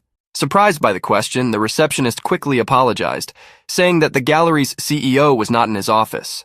But Joo-hyun could sense the man's energy, along with the energy of a relic. At that moment, Seong-woo rudely banged on the desk, shouting that the receptionist had said the CEO wasn't in the office, but wasn't he supposed to be dead? Joo-hyun pulled Seong-woo's ear, making him regret his manners. He apologized to the receptionist, who scolded them for their behavior, explaining that the gallery president had died in a car accident. At that moment, the protagonist tossed the bag onto the table, pretending to be sad upon hearing about Yoo Jae-ha's death and wondering what he would do with the contents of the backpack. The receptionist opened the backpack to see what was inside and found more than 10 relics, some of them even high-ranked. Joo-hyun was pleased with the expression on the woman's face when she saw the items. He asked if she recognized the objects in the backpack, mentioning that they were very precious to him. He said that although it didn't have to be Yoo Jae-ha who restored them, it could be someone else who was competent. He asked if she herself could restore the relics, since she worked for Yoo Jae-ha, and therefore must be very skilled. The woman thought for a minute and then made the excuse that she needed to go to the bathroom, walking away. Her actions followed exactly as Joo-hyun had predicted. He knew the woman, Yoon Min-hee, a person as greedy as her boss, and he knew she wouldn't pass up the chance to get her hands on the relics. Heading to a secluded spot, the secretary quickly called Yoo Jae-ha, informing him that someone had arrived asking him to restore relics. Yoo Jae-ha told her to send them away since he was negotiating with TKBM. But the secretary interrupted him, mentioning the number of relics brought in and stating that some of them seemed to be divine ranked. She added that the visitor seemed easy to deceive, which made Yoo Jae-ha smile, imagining the opportunity to make some extra money. He ordered her to take the relics to the restoration room, where he would make perfect forgeries to replace the real ones. The secretary returned to where Joo-hyun was, apologizing for the delay and stating that since it was an urgent matter, she would personally restore the relics. She asked if she could take the items to check them with some tools, and Joo-hyun agreed. Seong-woo approached, concerned that all the relics were being handed over, and asked if it wouldn't be dangerous if they ran off with them. Joo-hyun, handing him a restoration contract, simply said that a good bait could catch a big fish. However, Seong-woo questioned how he would handle the situation later if all the relics were given away. Joo-hyun understood the implication and told Seong-woo to treat it all as a gamble, waiting to see if the plan would work or not. Yoo Jae-ha was excited to see the relics. He praised the secretary for informing him, stating that some of the relics really seemed to be high level. However, she asked if he was sure they wouldn't get caught.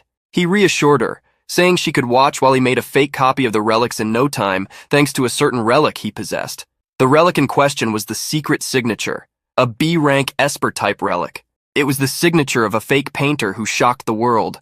With this relic, he could make a perfect copy of Joo-hyun's relics and steal the originals.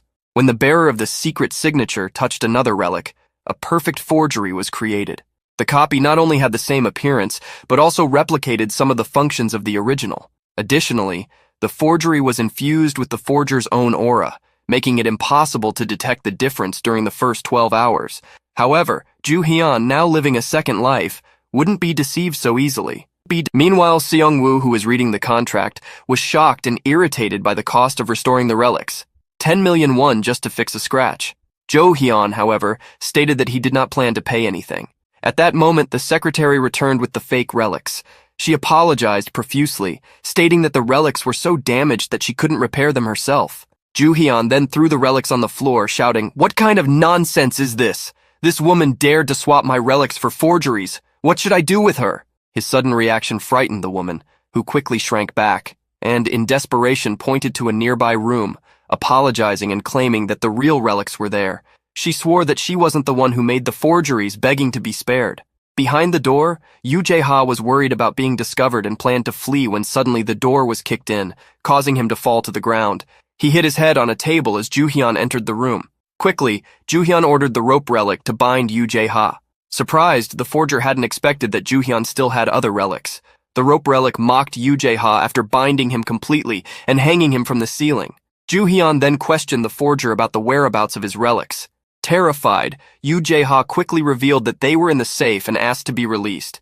Joo-hyun went to the safe and opened it, surprising Yoo Jae-ha, who couldn't believe that Joo-hyun knew the password. But Joo-hyun didn't pay it any mind, stating that the mistake was Yoo Jae-ha's. Yoo Jae-ha, hanging from the ceiling, was thrashing around and cursing at Joo-hyun, begging to be let go. Joo-hyun knew that Yoo Jae-ha hadn't always been like this. He had lived a normal life and was a skilled artist, studying at a renowned art school. However, he lost his artistic style, which he had invested so much time in, to none other than his own mentor, Richard Chang. Richard had become a world-famous artist, using Yoo Jae-ha's stolen style. At the time, since Yoo Jae-ha wasn't as famous as his mentor, he lost his career, and everyone considered him merely envious. After that, he changed, starting to use his talents to deceive people, and it was then that the forgery relic came to him, aiding him in his scams. Joo-hyun knew he could have talked to Yoo Jae-ha if the situation were different, but now it would be impossible to persuade him. "Bound!" Yoo Jae-ha screamed, asking what he had done wrong and cursing Joo-hyun for being stupid enough to fall for his trick, calling him a psychopath. Joo-hyun then lost his patience. He took out a relic that resembled a pen and showed it to the forger. He explained that the relic was called the Shakespeare pen, and anything written with it became reality. Yoo Jae-ha, bound, was terrified, asking what Joo-hyun intended to do with him. Joo-hyun recited, "Yoo Jae-ha, 16 years old, nearly died from the pain of being bound by a rope. The source of the pain came from between his legs. What do you think?" These words terrified Yoo Jae-ha, who writhed in imaginary pain while being restrained. Desperate, he apologized, promising not to charge anything for the restoration of the relics, and that he would do anything if spared. This was in line with Joo-hyun's plans, who approached, stating that it was obvious he wouldn't charge anything, and demanded that Yoo Jae-ha sign a contract, promising to let him live. In the end, the contract was a master-servant agreement. Yoo Jae-ha cried on the floor for having become a slave, but Joo-hyun consoled him, saying that slave was a very strong word, preferring to call it an exclusive contract. For Yoo Jae-ha, however, there was no difference between the two. Without a repair fee, he would have to be available whenever Joo-hyun called, could not accept requests from others, and could not question the protagonist's orders. To Yoo Jae-ha, this was no different from slavery, since in the end, the Code of Hammurabi would kill him if he did not follow the contract. Joo-hyun then pointed to the trio accompanying him, saying they were in the same situation and would explain everything to Yoo Jae-ha. He suggested that the forger read the contract to the end, as not everything was so bad. There was a contract fee of 6 million, plus a bonus for each relic restored. There would also be provisions for food, clothing, housing, comfort, and security. Yoo Jae-ha stood up angrily, questioning if Joo-hyun could really provide all that and insinuating that he might be lying. Turning around, he fled. Joo-hyun's trio of subordinates followed him, instructed not to be too harsh. Falling behind, Joo-hyun knew he couldn't confine Yoo Jae-ha just with a contract. He needed to win his loyalty, as the use of force had its limits. Moreover, in the future, Yoo Jae-ha would acquire a divine-ranked relic. Fleeing, Yoo Jae-ha hurriedly called CEO Kwon, who wasn't expecting his call so soon. Nervously, Jae-ha quickly agreed to restore his relic. Kwon Tae-jun smiled upon hearing the good news, and both began to work out the details of the agreement. Suddenly, the CEO heard a noise followed by screams on the other end of the line. Joo-hyun's trio of subordinates had captured Yoo Jae-ha, while Joo-hyun himself asked for the phone to be handed to him. When he realized it was CEO Kwon on the call, Joo-hyun was surprised and asked if the CEO also needed some relics repaired. "But what a pity! Yoo Jae-ha is my personal repairman now. Have fun finding another one, asshole." The CEO nearly jumped out of bed in anger, cursing Joo-hyun for getting in his way once again. Yoo Jae-ha, on the other hand, wondered what was wrong with Joo-hyun, prompting Joo-hyun to return the question, asking if Yoo Jae-ha was an idiot for wanting to side with Kwon Tae-jun. These words took Yoo Jae-ha by surprise. Joo-hyun then warned him to be careful about who he associates with, as the only thing awaiting him if he followed Kwon Tae-jun was death, and that he himself was the only person Yoo Jae-ha should trust. Yoo Jae-ha was furious and questioned why he should work for some random person he had just met, who had also destroyed his office. Noticing the resistance, Joo-hyun decided to take a different approach. He sat down and formally introduced himself, explaining that he was the head of a new excavation group and planned to offer Yoo Jae-ha the position of repairman. He then asked Yoo Jae-ha to introduce himself as well, which only made the repairman more irritated, questioning if it would change anything. Joo-hyun then picked up a notebook and said that if Jae-ha didn't want to introduce himself, he would do it for him. His name is Jae-ha, an art student who studied abroad. He used to be a fantastic artist with great passion for art, but now he's part of the scum deceiving people with fake paintings. Yoo Jae-ha quickly tried to deny Joo-hyun's words, but Joo-hyun said there was no need to deny it. Continuing to read from the notebook, he mentioned that Jae-ha was now even copying art studies, just like the famous artist Richard. Hearing the name of his former tutor, Jae-ha became furious and tried to punch Joo-hyun, ordering him to shut up, as Richard was the one who had stolen his style. Joo-hyun easily stopped the punch and asked if Richard had really copied his work, as if he didn't already know the truth. He then explained that art wasn't something as easy to copy as a computer file. Yoo Jae-ha was extremely frustrated, explaining that because it was so difficult to copy art, he couldn't sustain himself as a painter forgeries, but Richard had even copied his thoughts, as if he was reading his mind.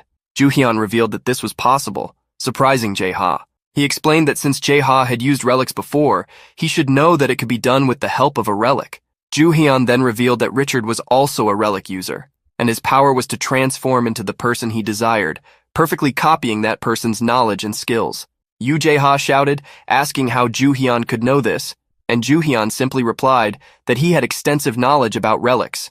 He then proposed a deal. Joo-hyun would recover the art and reputation that Richard had stolen from Jae-ha, and in return, Jae-ha would work for him. Joo-hyun knew it was impossible for Jae-ha to refuse this offer, as recovering his prestige had always been his greatest desire. Jae-ha thought for a moment before asking Joo-hyun for time to consider the proposal, but Joo-hyun questioned if there was anything to think about. He suggested that Jae-ha check if the TKBM would do the same for him and handed the phone back to Jae-ha, saying he hated being compared to the old Kwon Tae-jun. Joo-hyun then tossed a relic to Jae-ha, which, like the phone, hit him in the face. Joo-hyun explained that it was a protective relic that would prevent Jae-ha from getting hurt. Even though he didn't want to work with Joo-hyun, Jae-ha planned to choose Kwon Tae-jun if the contract offered by him met the same conditions. The next day, he scheduled a meeting with the CEO. At the large building they met, and Yoo Jae-ha got straight to the point, asking if the CEO knew Jean Richard.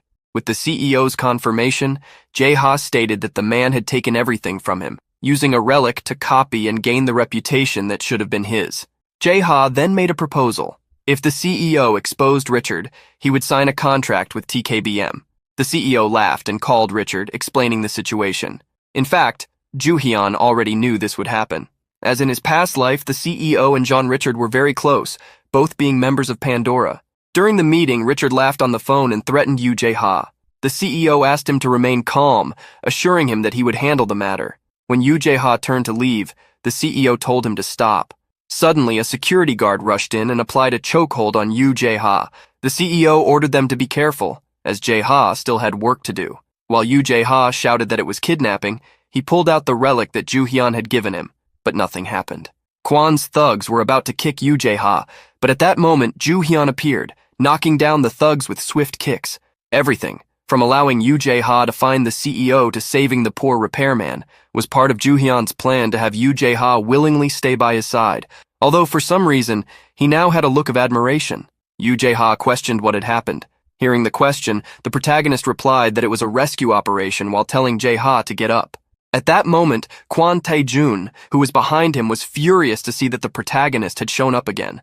Joo-hyun greeted him, saying he was not there to cause trouble, just to take Jae-ha home, and asked if the CEO wanted to fight with his broken relics. The CEO cursed and ordered his security guards to attack Ju Hyun again. Suddenly, the protagonist said he had no choice, and with the Shakespeare pen wrote the following lines. The security guards who go after Yoo Jae-ha will suffer immense pain before they die. The pain comes from between their legs. It was already night when they arrived at Ju Hyun's apartment. Yoo Jae-ha asked what they wanted with him, and the protagonist made it clear that he was to repair the relics, as he would be the repairman for the tomb raiding group. Jae-ha was startled, believing it was an excavation group, not a raiding one. But the protagonist needed to hide this to convince him, choosing a more acceptable term to describe the true nature of the group. Yoo Jae-ha called him a liar and demanded to be treated with more respect as he was older. In response, he was beaten until he agreed to comply. Ju Hyun then ordered him to repair all the relics within 3 days, but Jae-ha found the task impossible and requested at least a month for each relic. Hearing this, the protagonist asked if repairing relics really took that long. Jae-ha confirmed it, explaining that Ju Hyun did not understand the complexity of the work and that, moreover, all the relics were in terrible condition, which could take up to a year to repair. In light of these claims, Ju Hyun called him a liar and asked if he didn't feel guilty, suggesting that Jae-ha planned to work only once a week. Holding the golden axe, the protagonist then asked what Jae-ha would do if he proved that it was possible to repair the relics quickly, and if Jae-ha would work at the same speed. Yoo Jae-ha was apprehensive, asking how he would prove it. The protagonist borrowed the repair relic and, taking out the flower garden brush of the Hossein Palace, asked how much durability it had, as it might be quite worn out. Jae-ha stated that if he failed, he would have to give him a month to fix each relic. The protagonist then asked what Jae-ha would wager in that situation, and he replied that he would wager his salary. Minutes later, Yoo Jae-ha was desperate seeing Ju Hyun repairing the golden axe relic at a monstrous speed. After completing the repair, Jae-ha was left stunned. Jae-ha asked why the protagonist needed him, as he seemed so good at it and could do everything alone. The protagonist then returned the relic, ordering Jae-ha to examine it. Upon inspecting the relic, Jae-ha noticed that it was extremely frightened, weeping due to the protagonist's dominating power. Ju Hyun revealed that repair relics did not fare well with him because they sought someone with high sociability. Jae-ha also observed that the durability of the relic had been significantly reduced, but lamented that he could not work as quickly, admitting that he was not the ideal repairer for Ju Hyun. The protagonist then forced him to sit down, stating that he would improve over time. Ju Hyun revealed that the person he had hired was not the current Yoo Jae-ha, but who he would become in the future. Left alone, Yoo Jae-ha wondered if Ju Hyun was some sort of clairvoyant. At that moment, his phone rang, and it was Edward calling him. Elsewhere, Ju Hyun asked his subordinates about the elixir's progress, and they reported that it was going well. While praising the good work of the three, the protagonist received a notification that his artisan skill had risen to rank C. Additionally, he had been awarded the title of Restoration Expert, and the skill Tomb Restoration rank F had been discovered. The protagonist wondered what this skill was, since tombs only collapsed when relics were captured. What would he do with a restored tomb? At that moment, Yoo Jae-ha handed the phone to the protagonist, saying that an acquaintance wanted to speak with him. When Ju Hyun answered the phone, he recognized the voice of Edward, a man who had earned the title of King of the Rich. Edward was an Englishman and a major investor in the relic market, who was expected to be acting as a mediator among relic users in the market. He was someone who could provide valuable information, but it usually came with a blood price. Edward was surprised that Ju Hyun knew him, finding it quite interesting. He revealed that he had heard about a skilled young man who could deal with CEO Kwon, which piqued his interest. He decided to recommend a job to the protagonist, but in exchange, the information would come at a very high price. The protagonist said he didn't mind, as if he knew nothing, how could he pay? Seeing the initial refusal, Edward relented and explained first. There was a bounty for a tomb in China, and if Ju Hyun's group joined, they would receive the reward. However, since the condition was that any relics found had to be handed over to the Chinese government, they would need to steal them. On the phone, Ju Hyun found the task simple. Edward then said that if everything went well, he would consider offering the protagonist the position of VIP member. Ju Hyun disagreed with one part, asserting that Edward would not just consider it, but would definitely give the position. After that, he asked for the rest of the information, especially about who had made the request. He knew a lot, and couldn't be underestimated, so he needed to know who was behind it. Edward realized that the protagonist was no ordinary person, and after some time decided to reveal the truth. The request was made by Kira Clark, which surprised Ju Hyun. Kira was a general in the U.S. Army, responsible for all relic-related missions. a formidable woman who earned the title of War Queen. The protagonist didn't want to get involved with her at that moment, let alone help her, but Edward's words made him reconsider. She was collecting geographic-type relics, and apparently the relic in question was of that type. Hearing this, the protagonist remembered that Kira Clark had monopolized that type of relic in the past, and it would be advantageous for him to have one of that kind. He smiled before responding to Edward's question, accepting the proposal with a grin. After accepting the mission, Ju Haeon and the others boarded a plane to depart. Yoo Jae-ha thought it was ridiculous that they had to leave so soon after accepting the job. The protagonist stated that if Jae-ha had time to complain, he could be repairing the relics instead. Irene was also on the plane. She asked if the seats were comfortable, and the protagonist thanked her, saying that they had only managed to get such a quick flight because of her, since all the airports in the city had been destroyed. Yoo Jae-ha was impressed by Irene's beauty, but after a while, began to wonder if he had seen her somewhere before. Jo Hyun then instructed him to greet her, pulling him out of his thoughts. She returned the greeting, but in the end called him a fraud.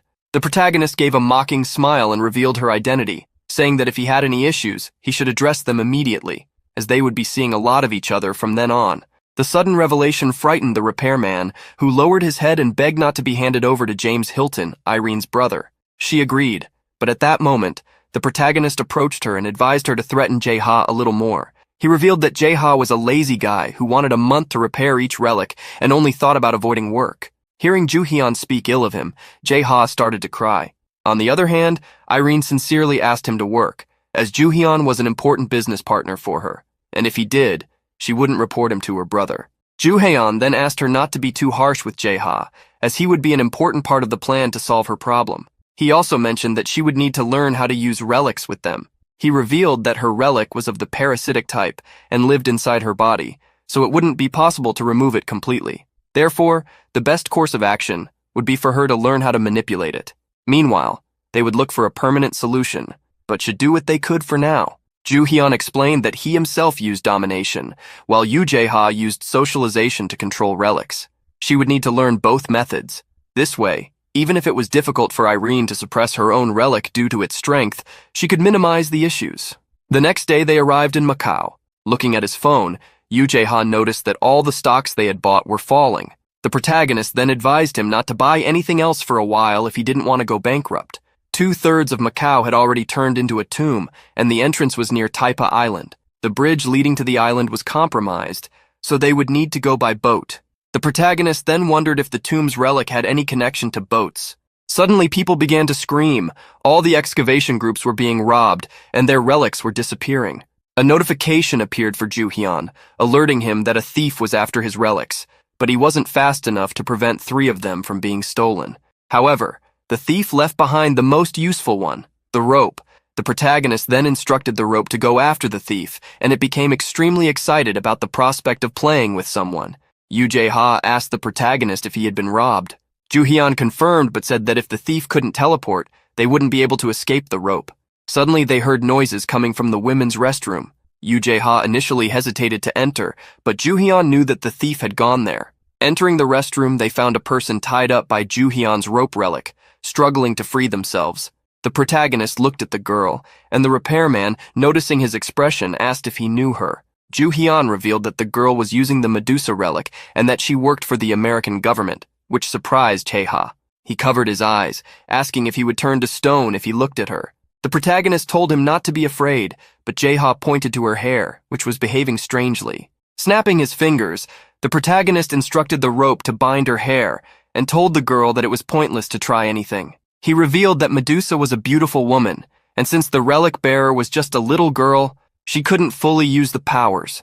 Placing the Egyptian dagger near the girl, he said he wouldn't go easy on her just because she was a child. It didn't matter if she was a child. She was still a user. He then threatened her, saying that if she tried any tricks, she would suffer. Finally, the protagonist gave orders to the snake relic, which partially freed the girl. He then asked how many people they had, and the girl revealed that there were many people from her school. The protagonist estimated that there were at least 20 people. Yoo Jae-ha asked why the American group was there if they had already been sent. The protagonist guessed that, since the Chinese group was large, they were making sure the relic went to them. All this made Ju-hyun realize that Kira was very determined to obtain this relic, indicating that it was highly valuable, which made him want to steal it even more.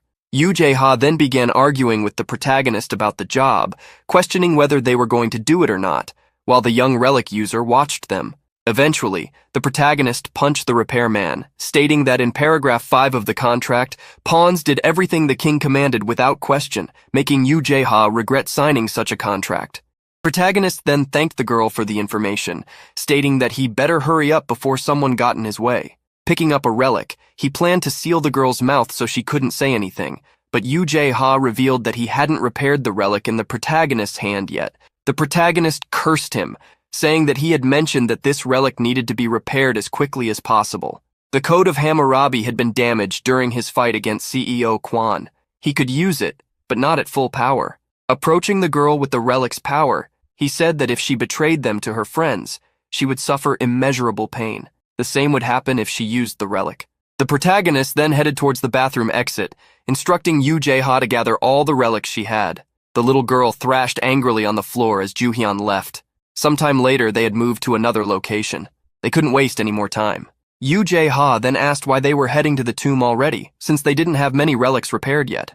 The protagonist shot him a furious look, stating that he had instructed him to repair them quickly. He also revealed that, since they knew the American group was there, they needed to hurry. Even if they were empty-handed, it was better than having the relics stolen right in front of them. Yoo Jae-ha put his hands on his head, realizing that the protagonist wasn't prepared, but he simply replied that he would figure it out. In a facility, a man was shouting at the little girl who had lost all her relics. Linda Walker told the man, named Thomas, to calm down, as yelling at the girl would only make things worse. He was furious because he believed they should never have included a child in their group, as she only caused problems. The girl with the Medusa relic was named Vivian Lucy, and annoyed, she responded that she hadn't messed anything up. Thomas retorted that she had lost all the relics and asked how she would call that. Vivian, defensive, said she hadn't lost anything. The relics were stolen. Suddenly, she realized she had revealed important information by accident. She remembered the man's threats, warning her that if she reported him, she would suffer unbearable pain, and the same would happen if she used her relic. Realizing what she had said, she began to fear the consequences. Thomas, enraged, demanded to know who had stolen the relics. Linda crouched down to Vivian's level and encouraged her to tell the truth, explaining that they needed to prepare since Vivian had promised to help. Reluctantly, Vivian revealed that it was 2 men. However, as soon as Linda Walker asked for more details, Vivian felt an irresistible tickling sensation that made her fall to the ground, writhing. Thomas, impatient, ordered her to stop fooling around and to tell everything at once. As she writhed on the ground, Vivian realized that the unbearable pain mentioned by the man was actually tickling. Relieved not to be in pain but unable to resist the tickling, she screamed, believing that it could be the end for her. Near the entrance of Taipa Island, several ships were approaching. Yoo Jae-ha was extremely frustrated by the lack of useful relics. The protagonist then remembered the relics they had stolen from Vivian, hoping that something useful might be among them. However, upon searching the stolen bag, they found nothing of value, which left Yoo Jae-ha disturbed and fearing the worst. At that moment, they heard the voice of a relic. "You have brought many vessels, humans. Ah yes, you need at least this fleet to sail. I will allow your entry." With that voice, the sky darkened as if it were a starless night, signaling that they had entered the tomb. Suddenly, a man approached Ju-hyun and Jae-ha, asking what they were doing, as everyone was in a state of emergency. Yoo Jae-ha was confused, but the protagonist explained that they were on high alert because monsters were attacking the ships. Dozens, perhaps hundreds of sea monsters began jumping onto the ships, throwing sea snakes that bit several people. Quickly, one of the ships was devastated, with no relic users surviving the sudden attack. Observing the chaos, Ju-hyun realized that there were fewer monsters than he had expected, and that they were not very large. Yoo Jae-ha, unsure whether to feel relieved or terrified, heard the protagonist say that, due to the monster's structure, they probably wouldn't need to use any relics, which reassured the repairmen. Suddenly, a strong wave hit the ship they were on, causing it to lose stability. At that moment, Jae-ha pointed to something. Climbing onto their ship were the relic users from the attack ship, all appearing to be possessed. These people, bitten by the monsters, were being controlled. Surprisingly, the tomb's relic mocked Ju-hyun. "Exactly, human. Small variables sometimes annihilate expedition groups. This is how long journeys end." Frightened, Jae-ha followed the protagonist as they fled. But where could they go being surrounded by the sea? Joo-hyun knew that the other crew members would handle the monsters, so he took the opportunity to activate his relics. Since the invaders on the ship were human, he used Shakespeare's pen, writing that the people controlled by the relics would come to the conclusion that they were idiots and would start licking the floor. Immediately, all the possessed began licking the floor of the ship exactly as he wrote, leaving them free to deal with the monsters. Joo-hyun's actions impressed the relic observing the scene. The protagonist felt that the relic was communicating directly with him, laughing as it praised the man chosen by the Raven, revealing that rumors about him had already spread among all the relics. Jae-ha, surprised, commented that he didn't know relics could communicate with each other, to which the protagonist responded by calling them attention-seeking. Offended, the relic became angry with the insult, threatening Joo-hyun that there was little time left for him, as all the relics would direct their wrath at him. The protagonist laughed, saying he would be grateful for that, as it would mean all the relics would be going straight into his bag. He taunted the sea relic, saying that if they were coming after him, they should at least have prepared a trap. Taking advantage of the situation, he inquired about the Raven, remembering that the Egyptian relics also mentioned the Raven, indicating that he was well known among them. The question irritated the relic, which refused to answer, telling him to find out on his own. Joo-hyun then mocked the relic, saying, "Ah, I see. You can't tell me because you forgot. I thought relics were smarter than humans, but this is disappointing." His words enraged the relic even more. With the sea growing more tumultuous, violently shaking the boat, the relic began to speak. The Raven was a highly respected divine relic, capable of devouring enemies and taking their powers. It was a powerful ally of the relics, but at one point, it made a contract with a human and betrayed all of them. At that time, numerous relics were devoured by the Raven, while others became slaves to the human. Unable to endure the situation, the relics eventually imprisoned the Raven. With this information, Joo-hyun realized that the tomb he had entered in his past life must be the tomb where the Raven was imprisoned. He knew there was something strange about that tomb, and with this new information, it made sense that his subordinates had been annihilated.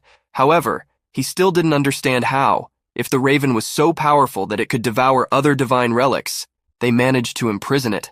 The sea relic laughed, explaining that, although fighting the Raven directly was difficult, they managed to deceive the human. Since humans are simple, they showed something better than the Raven, and the human abandoned it without hesitation, allowing the relics to imprison the Raven and kill the human. Laughing, the relic ordered Joo-hyun to bow before the supreme strategy of the relics.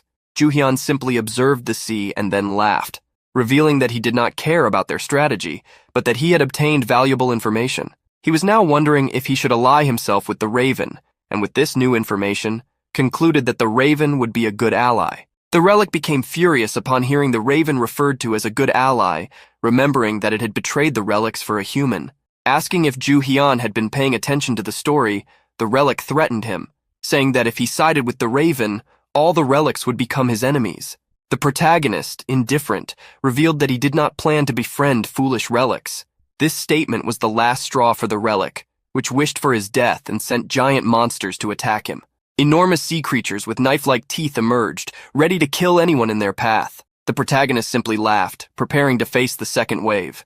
The sea monsters surrounded the ship. Using an Egyptian dagger, Joo-hyun defended himself by slicing through the attacking monsters, while Jae-ha tried to protect himself with a broom. The monsters that had boarded the ship ignored the others and focused directly on the duo. Joo-hyun wasn't too worried, as he could still defeat the monsters despite the critical situation.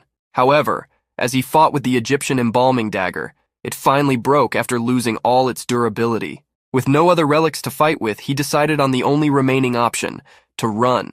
He called Jae-ha to run to the cabin, questioning whether they would need to give up since they no longer had any combat relics. Closing the cabin door, the relic repairman could hardly believe they were still alive. Joo-hyun knew that completing the tomb would be difficult, as it controlled the sea and focused all the monsters on them. Still, he knew where the relic was. They just needed to find it. But with no relics to help them get out, the situation seemed complicated. Noticing that the back of the ship was deserted, they decided to escape through there. Joo-hyun, despite Jae-ha's doubts, ordered him to find a boat for them to cross the sea. At that moment, a trio from another ship spotted Joo-hyun and the repairman. One of them shouted, calling them thieves. Thomas, pointing at Joo-hyun, asked Vivian if they were the ones who had stolen the relics. Recognizing the group with Vivian, Joo-hyun realized they were part of the American excavation team and complimented the relics they had. Ordering Jae-ha to find a boat, he stated that he would handle the American group. Determined to retrieve his relics, Thomas boarded the ship where Joo-hyun was.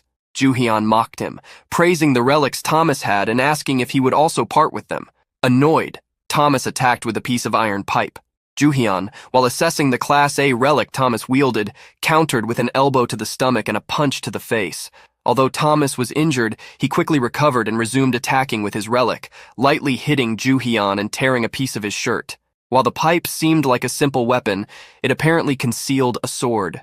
Joo-hyun, assessing the situation, decided to avoid a direct fight and drew a stone axe. Thomas, believing that the protagonist finally understood the seriousness of the situation, declared that it wouldn't change anything. The weapons clashed, and Joo-hyun, taunting, asked if Thomas really thought he could defeat any enemy threatening his wealth. Using the power of the stone axe, Joo-hyun caused all of Thomas's clothes to explode, leaving him completely naked. In the process of covering himself, Thomas dropped his relic, which Joo-hyun promptly seized. He advised Thomas to have dodged the attack and, holding the iron pipe, commanded it to reveal its true form. The pipe transformed into a sword called the Florida Knight's Sword, granted by the king to the brave Shinra.